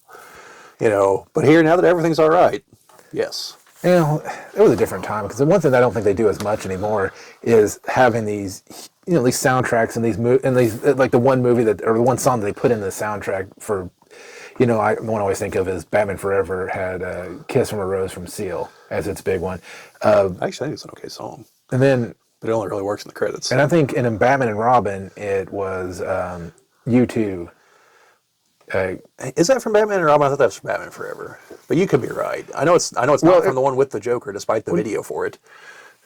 Yeah, because there was, I think it was. I don't know. I'd have to look it up, but it was a different time because you had all of the. We had Prince do the music for the first one with the bat dance. Yeah, I mean, now, you'll have these songs in movies, but I don't even know that they sell movie soundtracks like they used to. I would think they have to. I mean, I'm sure it's primarily digitally, but I'm sure they do. But I mean, hell, the Mortal Kombat soundtrack, the studio originally wanted like real music for that. Like popular songs of the day. And it was finally they found a studio that was like, no, we'll hook you up, and that's where all like the technotronic music came from that makes the movie. Especially the opening. Especially the opening theme. Every Will Smith movie had to have a song by him. Look, I begrudge certain things against Will Smith, but like, if you're also a music artist, like, that's like Bumblebee. One of the songs on the soundtrack is from Haley Steinfeld. So, well, I mean, or in the first of the new Ghostbusters movies, the 2018, whichever one it was, the girl that plays Egon's granddaughter, she also makes music. She does one of the songs on the soundtrack also. So, You know, I mean, I get it. I mean, the Men in Black theme was actually one of the most popular songs of that year. Wild Wild West, not as much, but still good. I liked it more than the movie. Yeah. The movie's probably not as bad as I remember it being. It's probably an eminently watchable movie, but you know, I should watch it again sometime, I guess. Do a video on it. Compare it to the travesties we have today. Well, let's say some of the movies I've been watching recently. The hard part for me is that I don't sit there. I don't get to sit as much and watch the movies that I want to watch. Not because I can't, but because I don't want to put my fiance through some of the movies I'm going to want to watch and review. So see, Jim, that's where we differ. I get Sarah right there with me. Well, I had her. She gives me funny looks halfway through the movie, like, why am I watching this? I had her. And God love her, like she sits through them. You know, she's a champ. I had to watch the reboot of Star Trek. She thought that was okay. I tried to show her the part in Star Trek 3, The Search for Spock, where the emotional scene where Kirk watches the Enterprise burn up in the atmosphere, and I'm like, it brings a tear to my eye. And she just looks at me. She goes, "What the hell's wrong with you?" Oh, that's cold. You know, it's funny is that, and maybe not funny, but it's probably a bad thing, is the fact that scene brings more tears than his son being killed earlier. Well, you know, we had more time with the Enterprise than we had with his son. Like, we got introduced to his son one movie ago. The Enterprise, we had 3 seasons from the 60s. We had 2 other movies. Like, but you know. But it always makes me wonder if there wasn't things filmed out of sequence and that, because Kirk goes back to like throwing puns out, and yeah, once they're aboard the Klingon ship, yeah, the guy's like, okay, later. You know, it's like, but then like in Star Trek 6, he's like, let them all die. You know, like after Star Trek 5, where he's drinking with them at the end of the movie. You know, because the ambassador like got the other guy to acknowledge, like, nah, my government didn't sanction this attack. I'm sorry. You know, and he's just like, all right, well, let bygones be bygones, and not like, listen here, you bastard. Like, well, and I think even in that movie, he talks about it too, like his son dying. Well, and I think it would have been different if he would have just been like, I don't really care if they live or die. Yeah. But they wanted to have that emotional, and they needed it because I think was part of the trial. Yeah, because him saying that was recorded, because which should have been a red flag that something was up. Yeah, you would think so. Because, a secret, meeting of Federation, whatever, that someone was able to get a recording out to. Well, I've got the feeling that was part of why Spock, started, clearly the problem's here on the ship. Because he said that to me in secret, who else heard that? It had to be someone else here, plus the whole deal with the torpedoes and everything. What's also is that when you noticed, when you may not notice in the beginning when he puts the tracking device on him. Yeah, you can see the black patch on the back, where he hits him on the back. Like it's clear as day, and you think that somebody... You think the Klingons would have noticed? Yes. Or here's your prison uniform, not you're just going to wear these clothes for forever now. Because that's how prisons work. You just show up in your blue jeans and you just wear them forever until they fall apart. Yes. My gosh, how did we get on this for the Halloween episode? Yeah, I don't know. But yeah, I don't know. Got any other Halloween-y things to talk about? That didn't sound right. Any other Halloween-ish stuff to talk about? Well, wasn't it turnips that they used to carve instead of pumpkins? It wasn't pumpkins because they're from here. They're from America. They're from the Americas. I want to say they were turnips. I think it's turnips. Which look way creepier than a pumpkin does. It looks like a skull when you get really down to it. But yeah. Oh, I'll tell you a movie I should recommend is. Oh my God! I can picture the movie, The Wicker Man. That is a Halloween-ish themed movie because the whole Wicker Man thing, that's what they used to do way back in the day in the old Celtic lands, was they'd sacrifice prisoners and invalids and animals, and they'd put them in a big Wicker Man thing and set it on fire to try to appease the gods. And I believe that was meant to happen around that time of year because the whole idea is Samhain, even though if you ever see the word spelled, you'd never guess that's how it's pronounced. It's Samhain, which you would think is pronounced Samhain, which some people do pronounce it that way, but that's incorrect. It's Samhain. Is essentially under their beliefs was where the world of the dead and the world of the living would come in contact again, and transference was possible. And so you'd build big fires and everything, and I believe the idea was to welcome the spirits to sit down and converse with you and, impart knowledge, so they wouldn't be out like terrorizing you instead. So yeah, that's where a lot of what eventually morphed into Halloween comes from. But like the masks and everything is part of it. I don't know where the candy comes from. I'm not sure on that part, but it's trick and treat. You either give a treat or you get tricked. Yeah. Now, you're talking about that. It made me think of a Halloween movie that I don't think was intentionally meant to be very traumatizing, but was, and that was Coco. Coco. That was the Disney, more recent Disney movie. It was about the little boy that stole the guitar and gets like transferred into the spirit world. Yeah, it's the kind of thing where like the Mexican Day of the Dead stuff. Yeah. Which is, for those of you who don't know about this, it's El Dia de los Muertos, the Day of the Dead. It's November 1st. It's the day after Halloween, and it's a particular I think it's particular to Mexico. I don't know about the rest of Central and South America.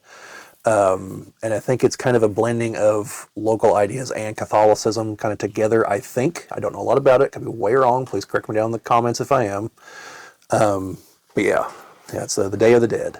That's where the sugar skull stuff all comes from, the painted skulls and all that. But no, if you think about it, pretty much is that you're in this realm, but when people stop putting your picture up or people forget about you, you just disappear into nothingness. Well, and because that was the whole point, is that that's some bad implications. Is that his Mama Coco was getting ready to pass away, and that was causing her dad to start fading in the spirit realm because her mom never forgave him for leaving and never coming back. She assumed he just ran off, but he didn't. He was poisoned by who the one boy thought was his grandfather, which it wasn't. I gotcha. And at the end, he has to go and hurry up and make it back. And he, sings the song that her dad used to sing to her when she was little. And that's what brings him back and, keeps him alive. And they start putting his picture back up again. But yeah, no, it's just pretty much saying, if there's nobody alive that remembers you, then you fade out of existence. Well, that actually kind of sounds like one of the plot elements to Freddy versus Jason, actually. Like Freddy's power comes from people fearing him. Yeah. And the townsfolk figured that out. And so they made it so the kids weren't dreaming about him anymore. So he's fading in hell. And he's like, I've got to do something to stir shit up here. So he finds Jason down there, reanimates him, and points him towards the town, because I guess Camp Crystal Lake is within walking distance. And so he just goes and starts murdering people. And of course the townsfolk assume oh my God, Freddy's back, But then, he can't turn him off. He's still just, murdering people relentlessly, and he's like, God damn it. I can't take these people over and gain fall. If they all just keep dying before I kill them, this isn't working. And then, the townspeople are kind of stuck in the middle, oh, great. Not only do we have the jerk-off we used to have to deal with, haunting people in nightmares, we've got a guy stalking us during the day, too. What are we going to do? And so their big solution is, they figure out, in so many of the movies, that you can bring things from the dream world into reality if you're holding them.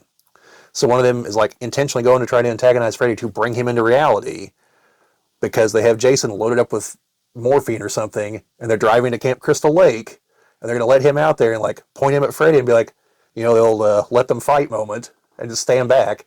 It kind of works. Most of them still get killed in the process. And then Jason decapitates Freddy at the end. But yeah, because in the real world, that fight should not last anywhere near as long as it does. The moment that moves to the real world, Freddy's just a guy. Jason's an unstoppable killing machine. But yeah. No, they were going to make a sequel to that. That they were talking about, we're going to bring in, I think, Michael Myers and Ash, if I remember right. So they just never quite made it. I'd still pay to see that. I don't care if Bruce Campbell's in his 60s at this point. I'd still pay to see it. Bruce Campbell's awesome. But yeah. Huh? So, Jim, I'm going to throw out one last final movie recommendation for anybody that's still here, because this just came to Disney Plus not too long ago, and everyone thought it never would, because Disney kept acting like this movie didn't exist. It's called Something Wicked This Way Comes. It's a horror movie that Disney made back in the 80s. And it's kid friendly. You can watch it as a kid, but there's some creepy stuff happens. It's during the Depression, I think, and this carnival comes to town, and the carnival guy's evil. It's Mr. Dark is his name, and is looking for people's souls to steal or something, and he's torturing this guy selling lightning rods, asking him when the lightning's coming, and like the guy's like wife is some kind of weird magic lady played by Pam Grier, and like he's tormenting her because like Mr. Dark has control of her, and I don't even know what was happening through half this movie, but it's definitely worth checking out. Like the main guy is the guy who played the president in the G.I. Joe movie. You know what I'm talking about, the British guy? Which I'm still trying to figure out how he played the president because he clearly had a British accent, but, you know, whatever. It's the G.I. Joe movie. Yeah. He's still him in the second movie, even though it's Zartan. Yeah. You know. But this is him, like, back in the 80s. He's Mr. Dark. And there's a couple other people I kind of recognize. Like, the guy selling lightning rods, I recognize him, but God only knows what it's from. But yeah, definitely worth checking out. Or the other horror movie that's probably still on Disney Plus because it's a Disney movie, The Black Hole, which is definitely a horror movie. Like, I don't care how you slice it. Like, any movie that ends up with robot hell is definitely a horror movie. Yeah. But yeah, that's my final contribution there on that one, folks. All right, I was going to say, like, we could go on and on because I keep thinking of things. Because actually, when I was looking for my NES games, one of the games I was talking about I was looking for was Darkman. Another one of those movies that's unexpectedly horrid when you don't really think it's going to be. You think it's going to be, a vigilante movie about a guy. No, Liam Neeson is... It's Liam Neeson as a psychotic. Yes. I mean, yeah, he... Just take the damn stuffed animal. He breaks the guy's arm. Like, yeah, Bruce Campbell's... Sam Raimi made that movie. Bruce Campbell's in that. At the very end, it's the last fake face he puts on to disappear into the crowd is Bruce Campbell. Yeah. Ted Raimi's in it. He got it kind of bad. He was the one who like shoved up through the manhole cover until someone just took him out. Yeah. He doesn't actually kill Durant in that movie. Even though like he's in a helicopter that hits and explodes and everything, like Durant survives. He's in the sequel. And then I think the second and third one, Arnold Vosloo plays him instead of Liam Neeson, as far as the main character, Darkman. Yeah. But yeah, Darkman is great. But it's one of those ones. It just makes you. It really surprises me that they make NES games out of things like that. Because you have Darkman, RoboCop. It had two. Does it have the scene where you get to shoot the guy in the dick through the woman's dress? Maybe, I don't know. You ever seen someone at Gen Con sells those shirts? Like, hey, remember that moment where RoboCop shot that guy in the dick? It's like, yeah, I do. It's pretty vivid. Oh, RoboCop. There's a movie I probably watched way too young too. Yeah. But a lot of things like, what's he do? What's that guy snorting off the table there? Oh, Jim, I knew that all too well before the end of the 80s. Like, you couldn't live in the 80s and not know what cocaine was. Like, you didn't necessarily use it, but like you knew what it was. But no, like you're saying, like stuff they make based on these movies. Like there was a Conan cartoon. Yep.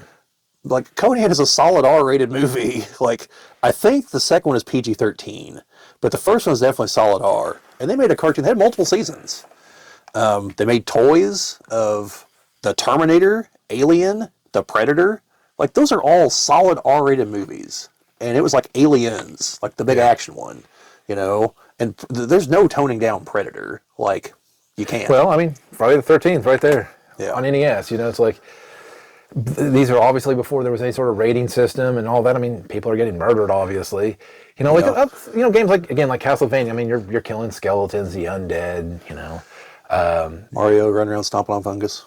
but then yet you would see things. Turtles. You'd see games be edited in ways that it just didn't make sense either. Like Contra in Europe they replaced all the people with robots. Well, doesn't the Super Nintendo version of Mortal Kombat not have the blood unless you put in the code? No. Super Nintendo has no blood ever. The Sega Genesis, you have to put a code in. Okay. The Super Nintendo did not get the blood until the second game standard, and the same with the Sega Genesis didn't come standard until the second one. The first one on the Sega allowed you to at least put a code in to get the blood. So did they tone down the fatalities? Yes. Yeah, like usually it was just like knocking somebody over. It's like there was no spine ripping out. Like Kano just like punched the person in the chest and then, then held his fist up. It's just like, obviously supposed to be holding their heart. Yeah. Sub-Zero pretty much ripped their person's spine out. And that doesn't happen. Yeah. Well. Though I think Scorpion still burns him to a crisp, but they just turn into a pile of ash. There isn't the skeleton that falls down or whatever. Yeah. So. Yeah. Well, it's like I was telling Jasmine. She was with me earlier talking about we're driving to Bloomington and John Denver's Rocky Mountain High came on, And I was telling her the significance of the song in that whenever they were having the hearings about, mainly sparked by 2 Live Crew, as far as like trying to edit CDs and stuff or edit albums, and like Dee Snider and Frank Zappa were testifying, basically saying like, "Did you guys read the First Amendment?" Like, and by the way, for those of you who don't know about this, Al Gore was the one leading that charge. Before you hear misinformation that I've seen elsewhere, and you can check out his political affiliation. It's not the one you expect when you talk about censorship. But anyway, because I've seen people like, "Oh, it's damn Republicans," and I'm like, Al Gore wasn't a Republican, guys. Like, don't know what the hell you're talking about. Like, in this particular case, you're wrong. But John Denver was going to testify also. And they thought for sure he was going to take the government's side because, among other things, he was hoping to ride the space shuttle to space. And he starts testifying, and he's just kind of like, no, like, First Amendment, guys. Like, they banned my song, Rocky Mountain High, that has nothing to do with drugs because they're stupid. It's about being in the Rocky Mountains, like, the natural high of being there. It's like, it has nothing to do with drugs, and they banned my song. Like, no, I'm not for any of this. And that, you know, Dee Snider and Frank Zappa like, holy shit, like, he's actually on our side here. And like, because they knew he was throwing away any chance he had of, if he ever had a chance of, you know, going to space by doing that. But it mattered that much to him that he took that stand. So, you know, I'll give John Denver credit for that. Also, to bring that background to horror, in Alien Covenant, that's how they find what's her name on the planet, because she's singing the song Rocky Mountain High, and Danny McBride's character is able to figure out that's what the noise is, so it has to be a human because they're too far out for radio signals to have ever reached. So there you go, bring it back around to horror. And John Denver died in a plane crash. There you go. Yeah. Like, probably not like a weird one. I think he was flying like a Cessna or something. But I thought it was a plane he built. I think it was one he owned for sure. So it was like a private plane, if I remember right. Now, when you want more horror, just look up any picture of Dee Snider. In makeup, without makeup. He also made a couple horror movies. I never watched them, but apparently they're pretty graphic. So I can see that. yeah. But yeah, that's about all I got, Jim. That's all I got. So, I think so. We've gone a little over our time we were shooting for, but yeah, it's unfortunate that we talked about stuff in between and we put those movies at the end, because now, and if you ever compile this, you may have to bring the movie stuff. that's all right. I can do a lot of things with the magic of editing. I can put this whole conversation earlier in the film here if I want to, but Well, may do that. Who knows? I probably won't. I'm too lazy for that. But when I compile them, I might. But yeah. No, I mean we're here for the guerrilla type editing. That's what I do with TikTok. Like, I add a music track to it. I usually cut off if there's like a moment of me pausing in the beginning of the video, and that's it. Like, the camera may still be shaking from where I hit play on it and whatever. I don't care. Yeah, I've learned the hard way that I have to watch the whole video because I've had sound issues just randomly crop up. Now, it hasn't happened in a long time, so like, I'm probably not going to be like, I'll just edit, I'll just, intro, outro, that's the only thing I got to add to it, and just hit the button and let it do its thing. But I try to listen to them to make sure that there's no audio things, because like, I know, because I'm sitting here recording the video, that there's nothing I have to edit out. It's just the sound quality. Yeah. And I might add pictures like to the Lego section or something, but... Yeah, I wonder if my son's in the background yelling. I wonder if that's going to come in. Probably not, though. These mics seem to be pretty good about isolating that. Well, maybe. But I was going to say, from my phone, like 2 or 3 rooms away, I can hear the barest hint of the TV from in there. Like, I can't make out what it's saying, but I can hear it. And so anytime I'm recording, because I'm next to the kitchen, I stop whenever people walk in there and start rummaging around through everything. So there's all kinds of videos. There's like about a minute of me just sitting there like what in the fuck are they doing in there? Like, so yeah. I take those out, but Well, that's what's nice, at least recording here. I mean, for the most part, we can isolate, but my youngest is always in the other room watching TV, doing whatever. It's when I start finding that I've got a real problem, because I was in there looking in that room the other day and realized I had stashed a Nintendo in there, like a regular Nintendo. So I've got 2 in the box up here. I've got 1 there. I've got, the one that's out of the box there. I've got a problem. Jim, I can appreciate your situation. It's a good problem. I have that problem with other things myself. It's a good problem to have, but at times I'm like, I don't even know what I have altogether. My big problem right now is like, I know there's some Lego, like I am 95% certain there's some Lego minifigures that I have that are now worth like $60 a piece, and I cannot find them. You may have to do what I ended up having to do, and that was I had to literally go through my garage, pull everything out, look through every single thing, and be really surprised what I found. Like when I found, I was talking to a guy when I was picked up a few new video games, and I showed him. I was like, I found all my stuff for my Pokemon Crystal game, and that's like almost a $700 game complete. I found the box, the manuals. Oh yeah, and I'm like, I've found other things. Like I found my Overpower cards, which at the moment, well, a few years ago could have bought a used car, not now, but yeah, they're apparently worth quite a bit. I just had to figure out how to actually sell them to get that money because I'm never going to use them again. Like they're a trading card game from the '90s. Like, you know, although Chris is trying to convince me to buy into the new version, mine are compatible, but no, I need the money way more than I needed cardboard that I haven't done anything with in 25 years. So. Well, I say that. There's times I still miss my Hero Clicks. I miss having all of them, but I miss going to game night. Yeah. You know, I thought about going back down there, just, you know, talk to them, you know. Well, I need to go down there because they have video games. They have video games now, and I have not been in there. Yeah, and I need to talk to Tyler because he's taken up BattleTech. So, because I've noticed him in all the BattleTech Facebook groups. So, yeah. Yeah. Well, I need to talk to him about that. So, because need to talk to him, need to talk to Jeff in Washington, try to get something going.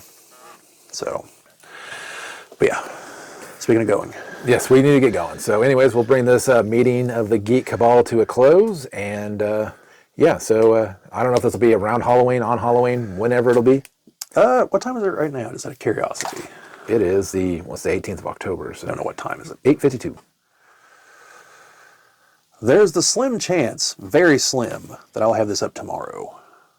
All right, well, and if it is up tomorrow, then hope you have a... Yeah, if it's not, it's going to be up within a few days of us recording this. So, because I don't have a whole lot else like in the backlog at the moment. So, Yeah.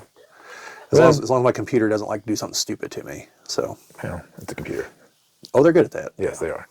But anyways, hope you have a spooky Halloween. I was going to say happy Halloween, but no, you should have a spooky Halloween. Well, it's Happy Halloween. That's the... Well, I want spooky. I know. But anyways, yeah, hopefully we have another one, at least one more of these in November, and hopefully one in December. I'm hoping to try to get in and record more frequently, but just family things kind of get in the way at times. Not saying that I would, give that up. Just family emergencies, family things that need to be taken care of. So, Yep. Well, just remember, in the words of Janet Leigh from Halloween H2O, everyone's entitled to one good scare. See ya. See you later. It's Halloween. I guess everyone's entitled to one good scare.